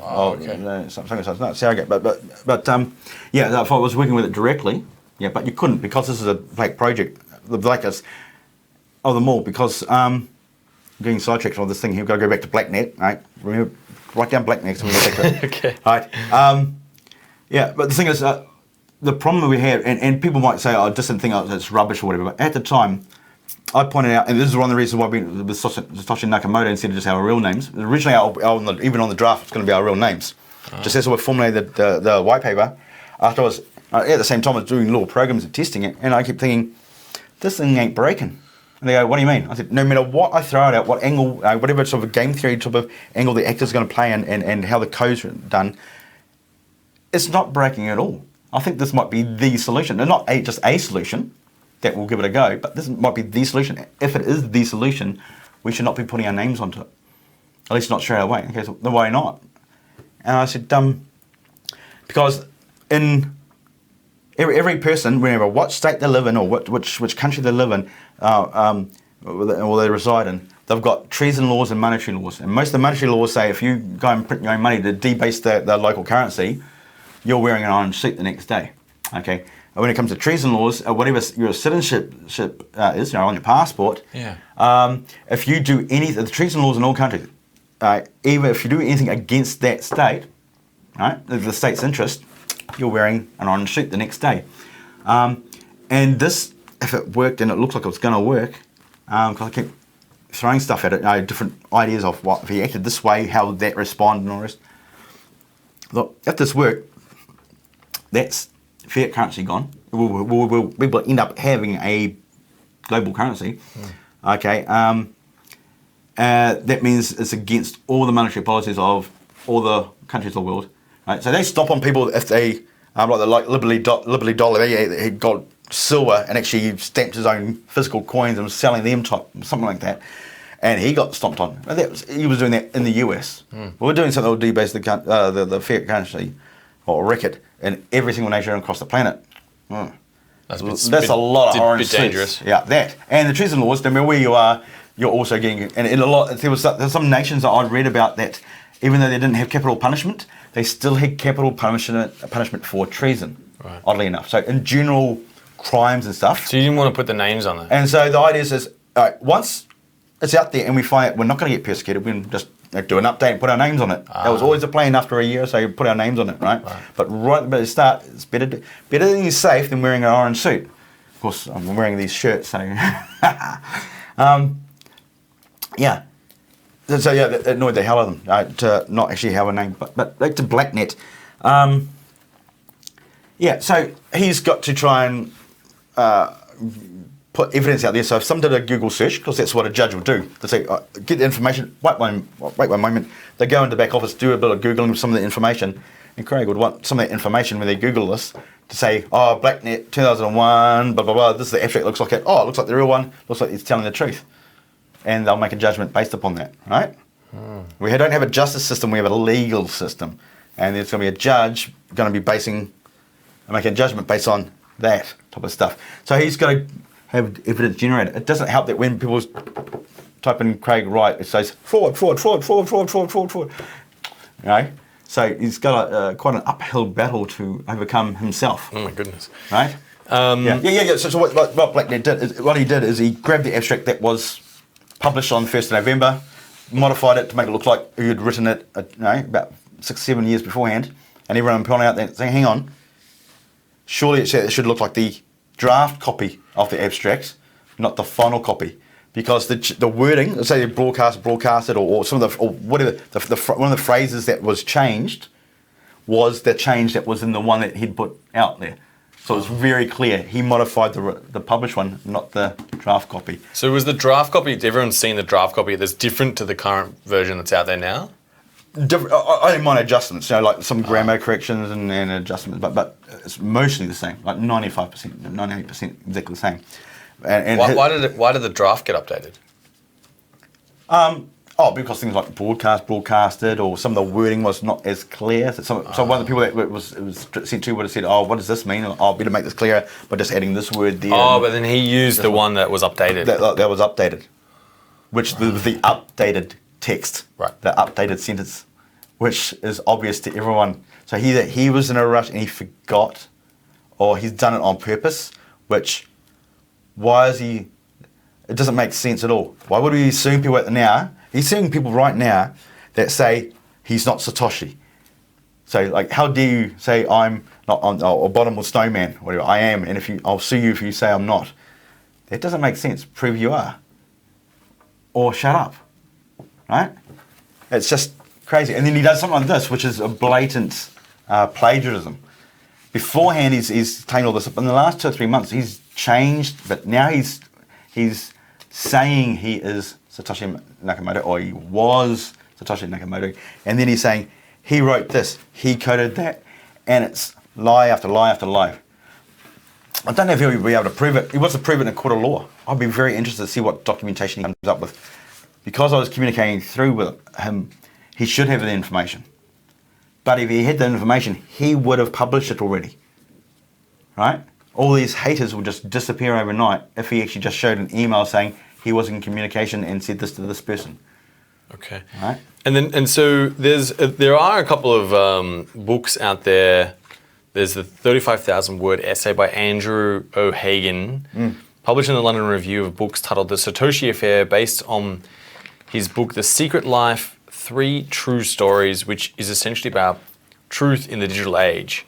In order to write this, O'Hagan was invited to spend weeks with Craig collecting information for the subsequent article, book, and truth package. The article is deeply fascinating read, but too much to recount here.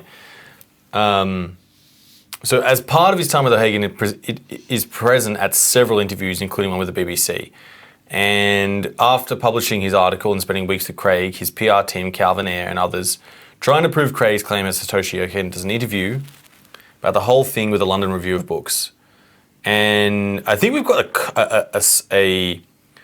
and then first of all, the interview with O'Hagan is titled Andrew O'Hagan, Why Craig Wright's Satoshi Nakamoto Proof Failed.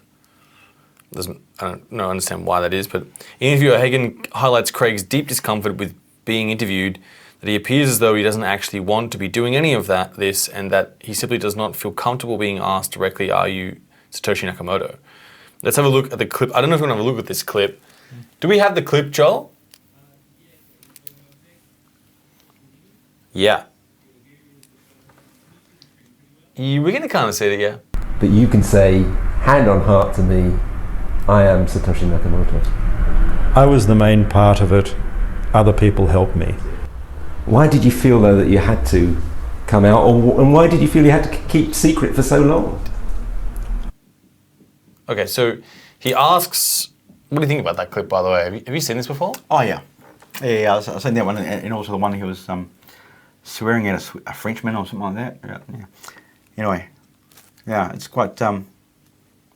was it one of the you'll never do this an interview again type thing? He's done like 70 plus video interviews since then. Okay. After he's never going to come out in public ever again. But no, it's so weird. It's like I was saying earlier about how this whole thing of stolen hard drives in 2015 and people trying to dox them or out them or whatever it is, Satoshi, and it wasn't. You didn't want to on that. As far as I'm concerned, it's a total fabrication. In fact, I think one of the people that he's talked to said to Andrew that no, Craig actually loves this stuff. Yeah. Right? It might be uncomfortable in an interview situation, but he loves the attention and all the rest. As people have found the last 2 or 3 years, his natural character is become obvious to all. In that interview, it was very the story or whatever was very interesting. But when I first saw it was, can't remember when I saw it, but it was only about halfway down, and then there was like either a pay area or only it showed so much. Whatever, right. And it was only like half a year or a year later that it looks at them. There's another section, and I read the other section. Right. And some of the stuff it was because someone I was talking to said, that was like in the O'Hagan thing. I thought I never saw that. Went there, went and looked at other information, and what I was just discussing with other people had been sort of mentioned or whatever in the last half of it, especially when Andrew mentions about said had all this information that he hadn't written down, and he mentions right in the end something about what if you were part of the Satoshi group, but which is more than anyone else had ever been. But for you to like sell these patents and get money and all the rest, you'd actually had to level up to becoming the main part of Satoshi Nakamoto, if not the only guy, and with only sidekicks or something. Right, but you just couldn't pull it off, that type of thing. That's right at the end of that O'Hagan, which is sort of telling. Why do you think he didn't answer the question directly? Why was the attitude like that? Well, it's a bit different because I've had other people ask me some type of things, and most times, even just a few days ago, I've got to say, well, I can only take it so much because of all data, documentation, everything is gone. So you can't just stand for make a claim to being something and then go, but without verifiable evidential proof. Yeah. They both have to go in one in hand. So I can only take it so far. Yep. Right? And say, this happened, but I'm not going to say I'm this. Yeah. Right? He was different though. He was actually saying, right, I am proving that I am. What's the issue? If you're proving there's no issue at all. Yeah. Right? So why wouldn't? I don't know. You have to ask him. You got to ask him in such a way that you won't take his lawyers against you and start chasing you up there, right? So if you stroke his ego, he'll just tell you whatever he wants. But yeah, he's done it time and time again. Every time he's tried to prove it something, it's always been faked. Every time. Now, since he gets so upset when people say, "Well, you're not Satoshi," and if all these attempts were done on purpose to trip people up, to see, aha, I got you. Everyone that was snarky at you, I just laid this trap to make it obviously fake documents to see who are the little sharks. Names do I have to put down to say, right, I've got to deal with that person, that person, that person. Who are the lawyers leaders going to be? You do that. That's one of the tricks to find out who the enemies are, right? Oh, right. Right? You got to know, because usually you got a group of people and you're a leader, and these people usually follow the leader. So this person might be yakking, and this might be yakking, but if it's what this person is, and he's not so loud, that's the leader, and that's what you got to target. All types of ideas, but yeah. But since he's getting so upset when people say, we don't believe you, if the intention was to get these people to say, well, that's fake, Yeah. it means that surely he was actually trying to convince people. Right? Unless he's got bipolar disorder, which we can't discount that. Right? A nice person and a not so nice person.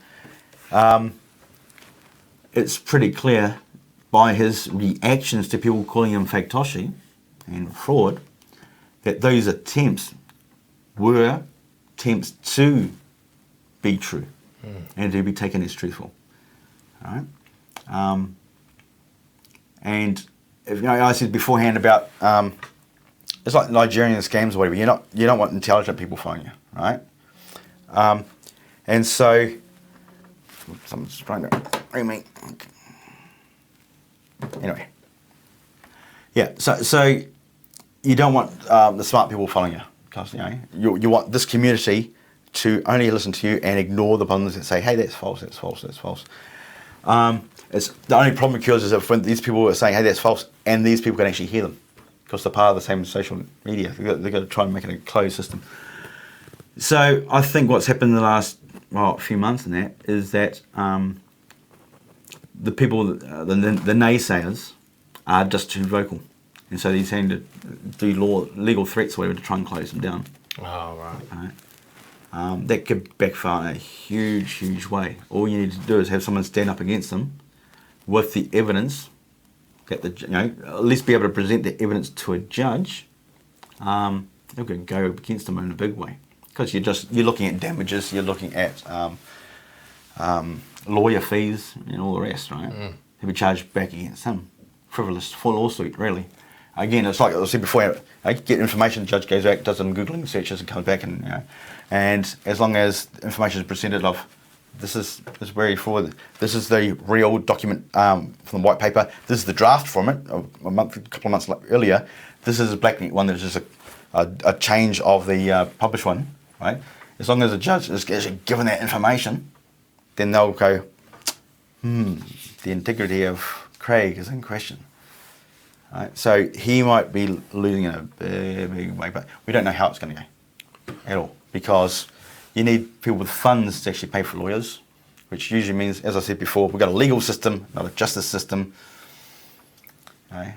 So we could go anyway. Okay, and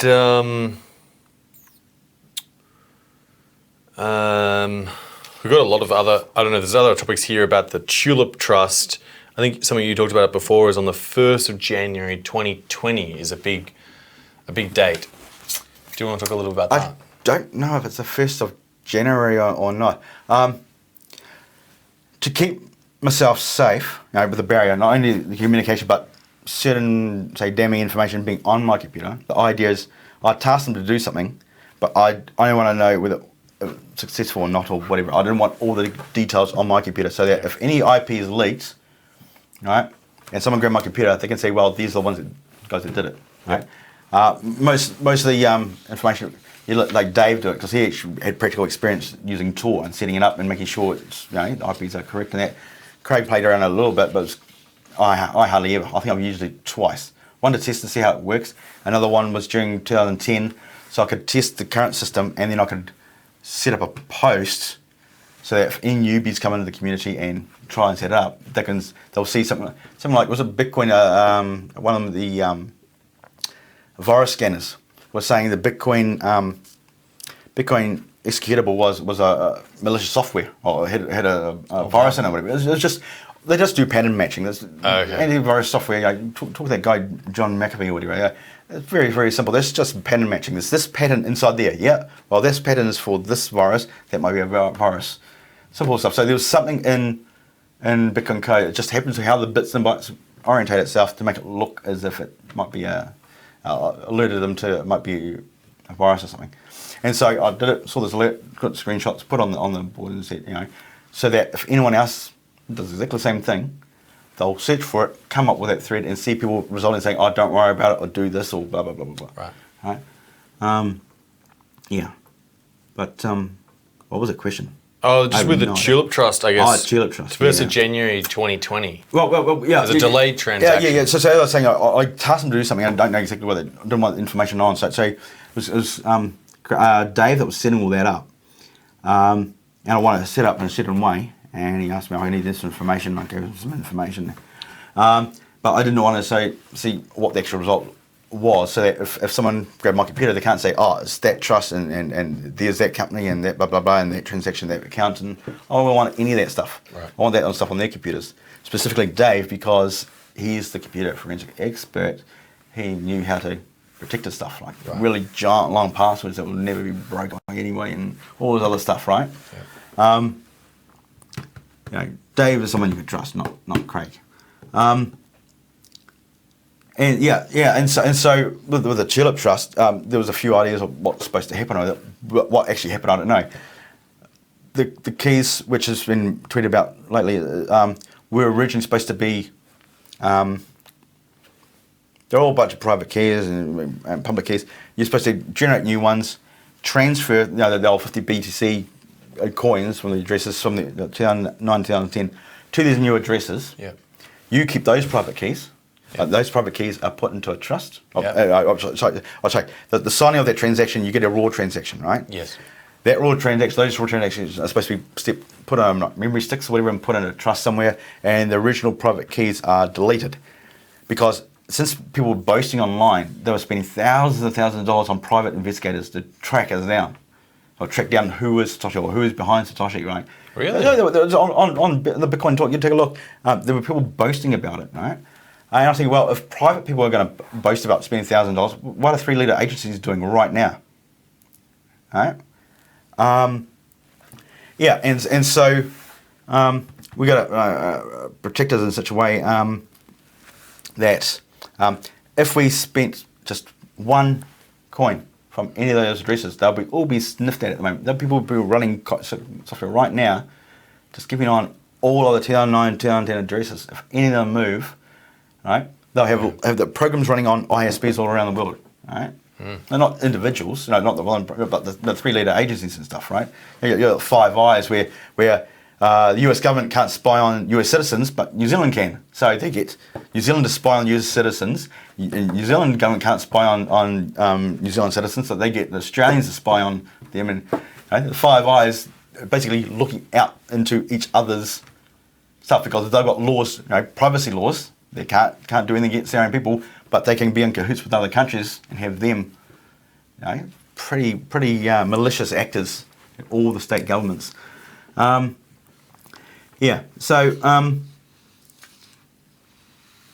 with the Tulip Trust, the idea is for him to hold the information. We can get rid of the private keys, because if we had the private keys, even just one, when the price rise, because it was going like to $1, then going to $2, and it'd be up to 30, then drop down, and it was going to go up again. And I think, well, the incentive to actually sell some, because working a day job would be great if you just sell a few, and all of a sudden you can stop your day job and actually just do the stuff full time. So I think you can actually buy a house for your family to live in. You actually go on holidays. You can actually live a life, right? Yeah. Well, the incentive would be too high as soon as it flips up a little bit. So you've got to take the take that away, delete the private keys. Of course, again, you can't say, well, did you delete the private keys or not? Don't know. Well, hang on. Isn't the system to do with trust? No, it's to do with a monetary system. Don't trust another third party. Life itself, you still trust your mate. Yeah. Right? And so, basically I had to hammer it down that if you did not delete the private keys, when the price goes up, you will try and sell them through an exchange or whatever into a bank account. Bang, they've got you. You're gone. And if you're gone, that means I'll look at your computer and see the communication and see the IPs and all that, and then we'll go. So basically, one of the reasons why it was such a tight-knit group, because you have governments all the time, their cabinets they talk privately, and all of a sudden what was said privately is out in the public, all right? And nobody knows who in the cabinet leaked the material. I thought, well, one way around that is you have a tight group, only 2 other people. They communicate with an outer Satoshi group, for information for that. As far as they're concerned, they're in the Satoshi group, but they're only on the outer one. Because if one of those people said something but was told privately, wouldn't know who said it. But when our tight little group, the inner circle, if something leaked that we knew about, we will know who would have done it, right? And if something leaked and it got back to us, which means that here we are, police knocking under our doors because you kept the private keys because you couldn't stop yourself from selling it, we know who to target, right? So the idea is get rid of the private keys. So I think the fear of being caught was strong enough that they were gone. Had these transactions signed, supposedly. They were supposed to go in a trust, and split in a certain way. Whether that actually happened or not, I do not know. Right. Where that trust was set up, I don't know. I think it might be in the US, but for all I know, it's a Seychelles account or Canary Islands or whatever else. I think current court cases will bring that information out or something more specific. But yeah, I mean, also there's the issue of the authorised officer for W&K, right? Because to be an authorised officer, you actually have to sign a signature, and it's got to be recorded under your name, right? And that means your name's public. And I was supposed to be the public officer for W&K, right? And I said to Dave, I'm not going to have my name in the open. If one of you guys, especially Craig, kept a private key and decides to try and sell some Bitcoin, if the price pops up, I don't want that leading to you and then leading to W&K and leading to, use this person's authorised officer back to me. I need that barrier. Why point all this effort to put a barrier up and then put my name public? Right. He says, well, for this to be legal, it's got to be as part of the law. So I said, well, some places you have companies owning trust and trust owning companies and blah, blah, blah, blah, blah. I said, set it up so that it's possible to set up so that the authorised officer is actually a company or a trust that's outside of US jurisdiction, right? And make me the authorised officer of that. That way I have control, but my record's not in there. And that's why you're supposed to set up, but I don't know if he ever got around to doing that because I didn't want to know what the results of that were. I just said, well, it's very difficult, I can't do it, I'll just give it a try. Does that mean that you have some addresses that you're hoping, I guess, the Bitcoin will get transferred to? No, I've got absolutely nothing. No. Oh. I don't know, I've relied on Dave not dying. I've got this thing of the universal fates. The idea is whether this happens or this happens, it's up to the universal fates, right? Yeah. In the sense of, all right, all the data's on one hard drive, I should back it up. I'll back it up, I'll put it on the calendar, I'll back it up in 1 month's time. If it fails in the next month or whatever, and I'll lose all the data, clearly it's the fates that decide that it's going to happen. And 2 weeks later it'll fail. Clearly it was meant to happen, I was supposed to lose that data, and things like that. Gotcha. So things like Dave dying, it's sort of like a bit of a sign that it's supposed to be sort of a cut. Because the thing is, why should I benefit if Dave's not going to benefit? That's true. And I thought, well, then what I was going to use the funds for were to build the machines for the planetary, to build these total power sources in place. That's awesome. Because you can't afford it in fiat currency. You can't do it. It's a debasing rubbish monetary system. Whatever. Things should be getting cheaper. If you need manual labour to make a thing here, and now you've got a machine that does 1,000 of them within the same amount of time, that should be 1,000th of the price, or at least whatever the labour cost is. Hey? Right. But it's not. It's more expensive now, isn't it? Chewing gum a couple of years ago was 7 cents, and now it's $1.50. No, it should actually be like half a cent. Really. Yeah. In fact, it should be so low that those items, like food items, right now we should not be worrying about them. Okay? No, the machines got enough machines are making enough food right now in Western countries that we should go to the grocery store and it shouldn't cost $200 or $300. It should only cost like $10, right? Yeah. Should be hardly anything. So the funds that we're getting shouldn't be going towards that. It should be going on other stuff, which is far more important to progressing the human species. So the sooner we get into global currency, the sooner we can actually start building this technology that will push us further than we've ever gone before. No? I even want to do something like one of those space elevators. Heard about those? No. Space elevator. The idea is this: in geosynchronous orbit, you got the planet, geosynchronous orbit, and you want an elevator. The easiest way to get things up and down, right? And if you use things like Bucky tubes, Buckminster fullerene tubes, with certain alloys, you might be able to make strong enough cables or whatever, or have them in sections to geostationary orbit. But to hold the thing up, you have more cables going out to a weight at the end. And if you've got that weight continuously going out, lifting things up takes no energy whatsoever. You wouldn't do that in the end, but just the centrifugal force of the weight pulling the cables out further and further and further. And every now and then you'd obviously put an extra weight there and cut that loose type thing, right? So it's wasteful, but it means that you can pull stuff into geosynchronous orbit effectively for free, right? Wow. No power. You don't need these giant bloody rocket ships to do it. Yep. And once it's in geosynchronous orbit, there's like 17,000 kilometers an hour, whatever it is, spinning around.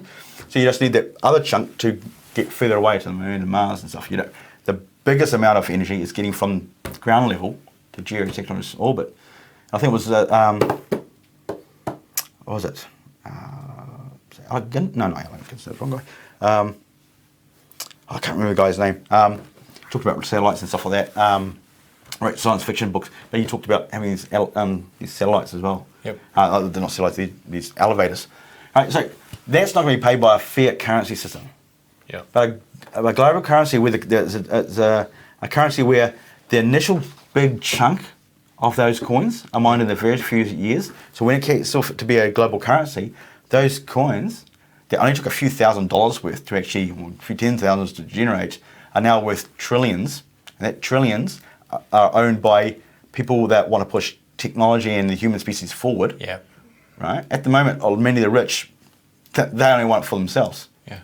Right? Or then you've got people like Bill Gates the unscrupulous behaviour all through the 80s and 90s and that. And then in retirement, I'll start putting money into these resources so I'll be remembered for getting rid of polio or getting rid of this disease. And you're not going to get away from what you did in the 80s and 90s and stuff like that. But are they doing anything that will push the human species forward though? Stopping diseases is one thing that we're currently got, but it's not going forward. That's just stopping now. Right. Still very important, so I'm not going to diss them for that. But yeah, the idea is $1 trillion. If you're going to have a whole bunch of billionaires and trillionaires or whatever it is, where should those funds reside? In politicians? No. In property developers? No.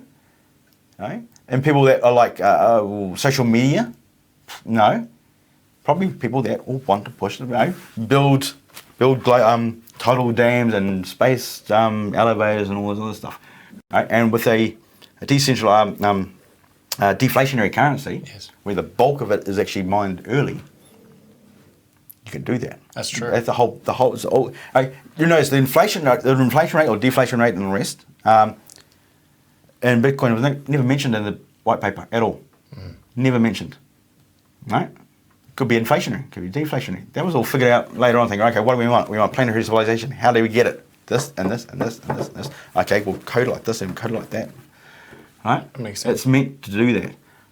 Of course, to be able to do that, I'm supposed to have access to those funds. However, due to Craig's behaviour, that doesn't seem to be happening anymore. And of course, Dave's death didn't help whatsoever. The bastard. Right? They're selfish. Yeah, but, well, that's just one direction. We're still going to have a planetary civilization. We just have to do it a different way. All right? But again, it comes down to who's going to have most of the funds. Should we change it to just a small inflation, you say 2% every year like it currently is? Well, not at this stage. Because what we still would have to do is we still have to build the machines that will do most of our work. We sort of should have it already by now. But because of the inflationary system, the fiat currency, we haven't. The system is broken and will never get us that utopia.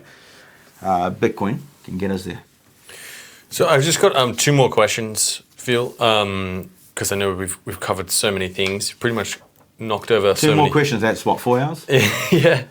The first one I've got is, were there any other names for Bitcoin when you were coming up with it? Oh, when the naming of it? Yeah. Because the first draft wasn't called Bitcoin or whatever it was called. It's what it was. It was it's the technology to allow you to have a digital asset that can be transferred to someone else, and that everyone knows that ownership is transferred, whether it's currency or not. Yes. Currency version of it was just the first test and major test, because for all the other uses, whether it's ID or property or anything else, you still need a global currency. That's the number one thing. Even if all the rest failed, Yeah. and just we're able to have the global currency, that's great. Yep. So the first one we graph coming out was just electronic cash without using a third party, because that's it. Right? It is electronic cash without a trusted third party. You don't need a trusted third party. So how did you get the... Doesn't mean not without a third party. Yeah. It just says without a trusted third party. You don't have to trust it. There could be mongrel there, a filthy mongrel. There could be a criminal there, and there's my mum. And they don't have to get on well. Yeah. It'll still work. It's still got to work with every single person being a malicious actor. And then how did you get to the Bitcoin name? Bitcoin, what was the evolution? I think even Craig just tweeted out a few days ago that probably late July or August, sometime no, wasn't late July. I'm pretty sure the one that got sent out in August had that one. The draft copy had it, and that was in August. So it must have been September, October. Around there, the discussion took place. I'm going to rename it to this. But some of them might have changed. It had been out for a month or two to other people. They might want to change this. We've got to come up with it. Craig was insisted on Bitcoin. Of course, what first thing you do is you go the name of something .com. Bitcoin.com already existed. Okay, that's a dumb idea to use that name. Right? The most dumbest idea. It already exists. Everyone hears about Bitcoin. Oh, Bitcoin.com. Oh, it's this other thing. That's not what I heard about. All right. Roger Ver ended up paying a few $1,000s or whatever it is to the original owners of that domain name, so that's why he's got it now. But where it's mentioned, Satoshi mentions about Bitcoin.com and being not associated with it, that was with the previous owner, which was not, it was around. You think, well, if you're going to give a name something, say you're going to call something, let's call Facebook, and you Google Facebook.com. Oh, Facebook.com don't exist. Well, we can't use Facebook. That'd be stupid, right? Clearly Facebook didn't exist, that's why they were able to use it. Bitcoin already existed. Dumb. Stupid to use it. Right. But Craig insisted on using it, and it comes down to, again, getting buy-in type thing. If I insisted, no, it's going to be this type thing, he'll go puff and walk away, whatever. If I'm trying to have a barrier, communicate through him, and all of a sudden he's not communicating, well, that means I've got to get out from behind the barrier and communicate directly. That puts me more at risk. So it's the case, well, should I put my foot down to have a better name, or just let it go? I'll let it go. And all those decisions like that always come back to, I don't want to wear an orange suit, so I prefer to keep the barrier up. Now, if everything is falling to pieces and that's still the better result. Makes sense. It doesn't matter how rich you are if you can't spend it in your own behind bars, right? Right. Yeah. So the name of Bitcoin, we argue about it like bit and coin, and then byte and coin, and byte and bits and bytes, and all this other type of stuff, right? But he insists on a coin type thing. Bit shy. I always thought it was stupid, but well, that's the way. That's the. Yeah, I guess it's not always the way things go, isn't it? So it doesn't mean it can't be changed at some stage, right? Yeah. Just like saying the 1 cent coin could be called a penny or whatever, right? Or a 25 cent coin in the US is called a quarter, right? one thing could be something, it might be say Bitcoin, but what we call it may be something completely different. Gotcha. We might call it credit. No, in sci-fi movies they call it credits, right? And people say, "Oh, I can't use credits because that means you owe money to someone else in the banks." But they're thinking in the current fiat currency system type way. You use credits as a way of explaining how they're used. Right? You have a stash somewhere, you got a live wallet, you get credit, and it gets credited back, whatever. Okay. Right? And so you could use, use the term credits with a K, right? Because K's are better than C's. Use the term credits in the sense of its usage, not in the sense of a current fiat currency banking system. Right? Got it. So and still have that base thing called Bitcoin behind the scenes. Yeah. Okay. Phil, last question. Do you think the world will ever accept an answer about who is Satoshi? Only with verifiable evidential proof. Yeah.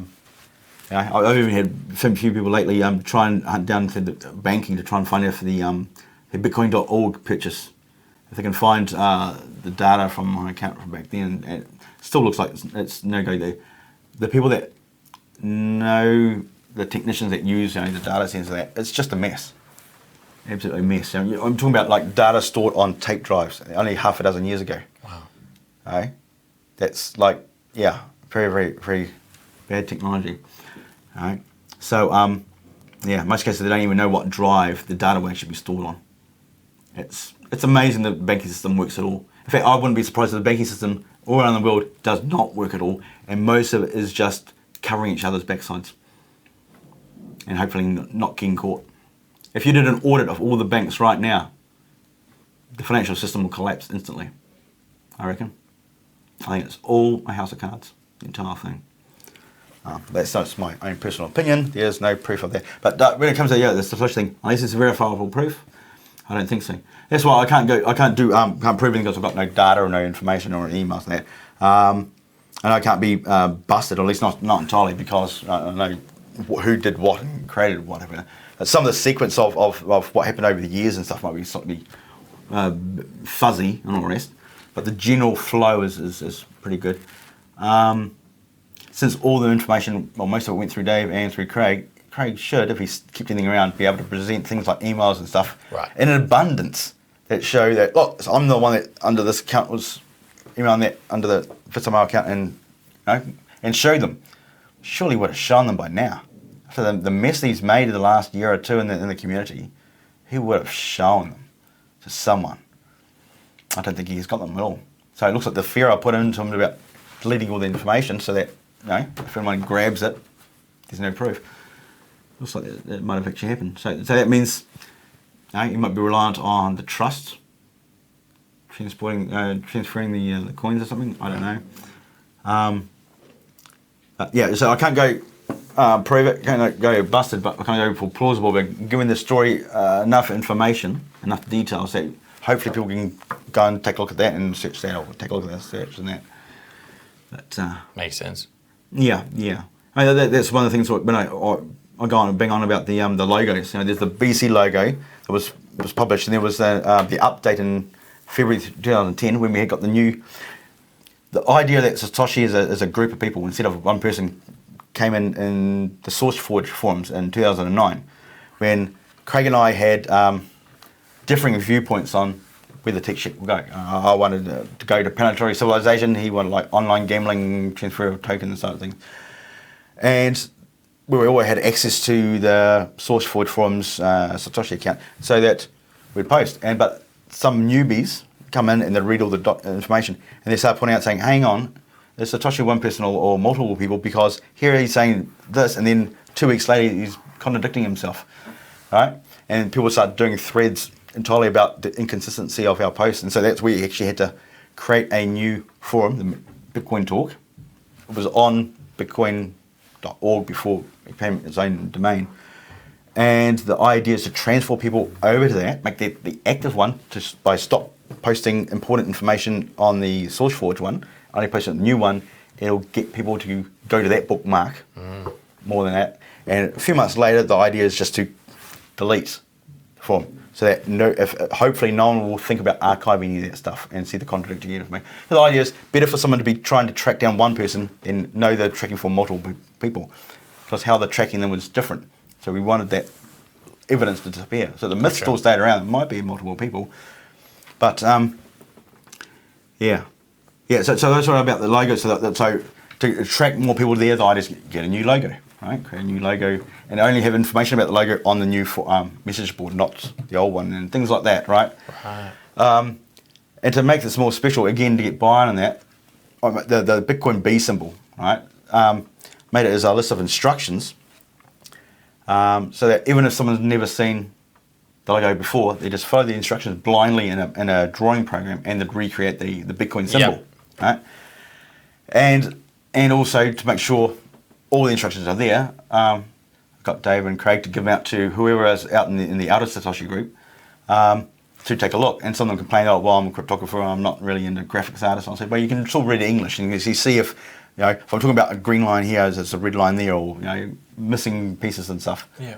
And there's that one. And also for the orange logo, there was as far as the public's concerned, it was published by a guy called BitBoy.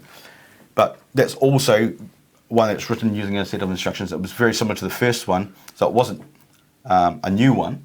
Right. It was actually version 2 of the first one. And I wanted to, I said before about having to help the community understand that you don't have to be a cryptographer or a mathematician to be part of the community. I wanted to find someone that was only in the community for 3 months, didn't know any cryptography, and to get him to actually publish this new logo design. So I found someone, right, and we were communicating back and forth on that. It would be great if someone could find out who that actually was, because I must have convinced him to publish it for me by saying something, either by proving something to him or by wording it in such a way for him to do it, because nobody would do that just to a random stranger, right? Yeah.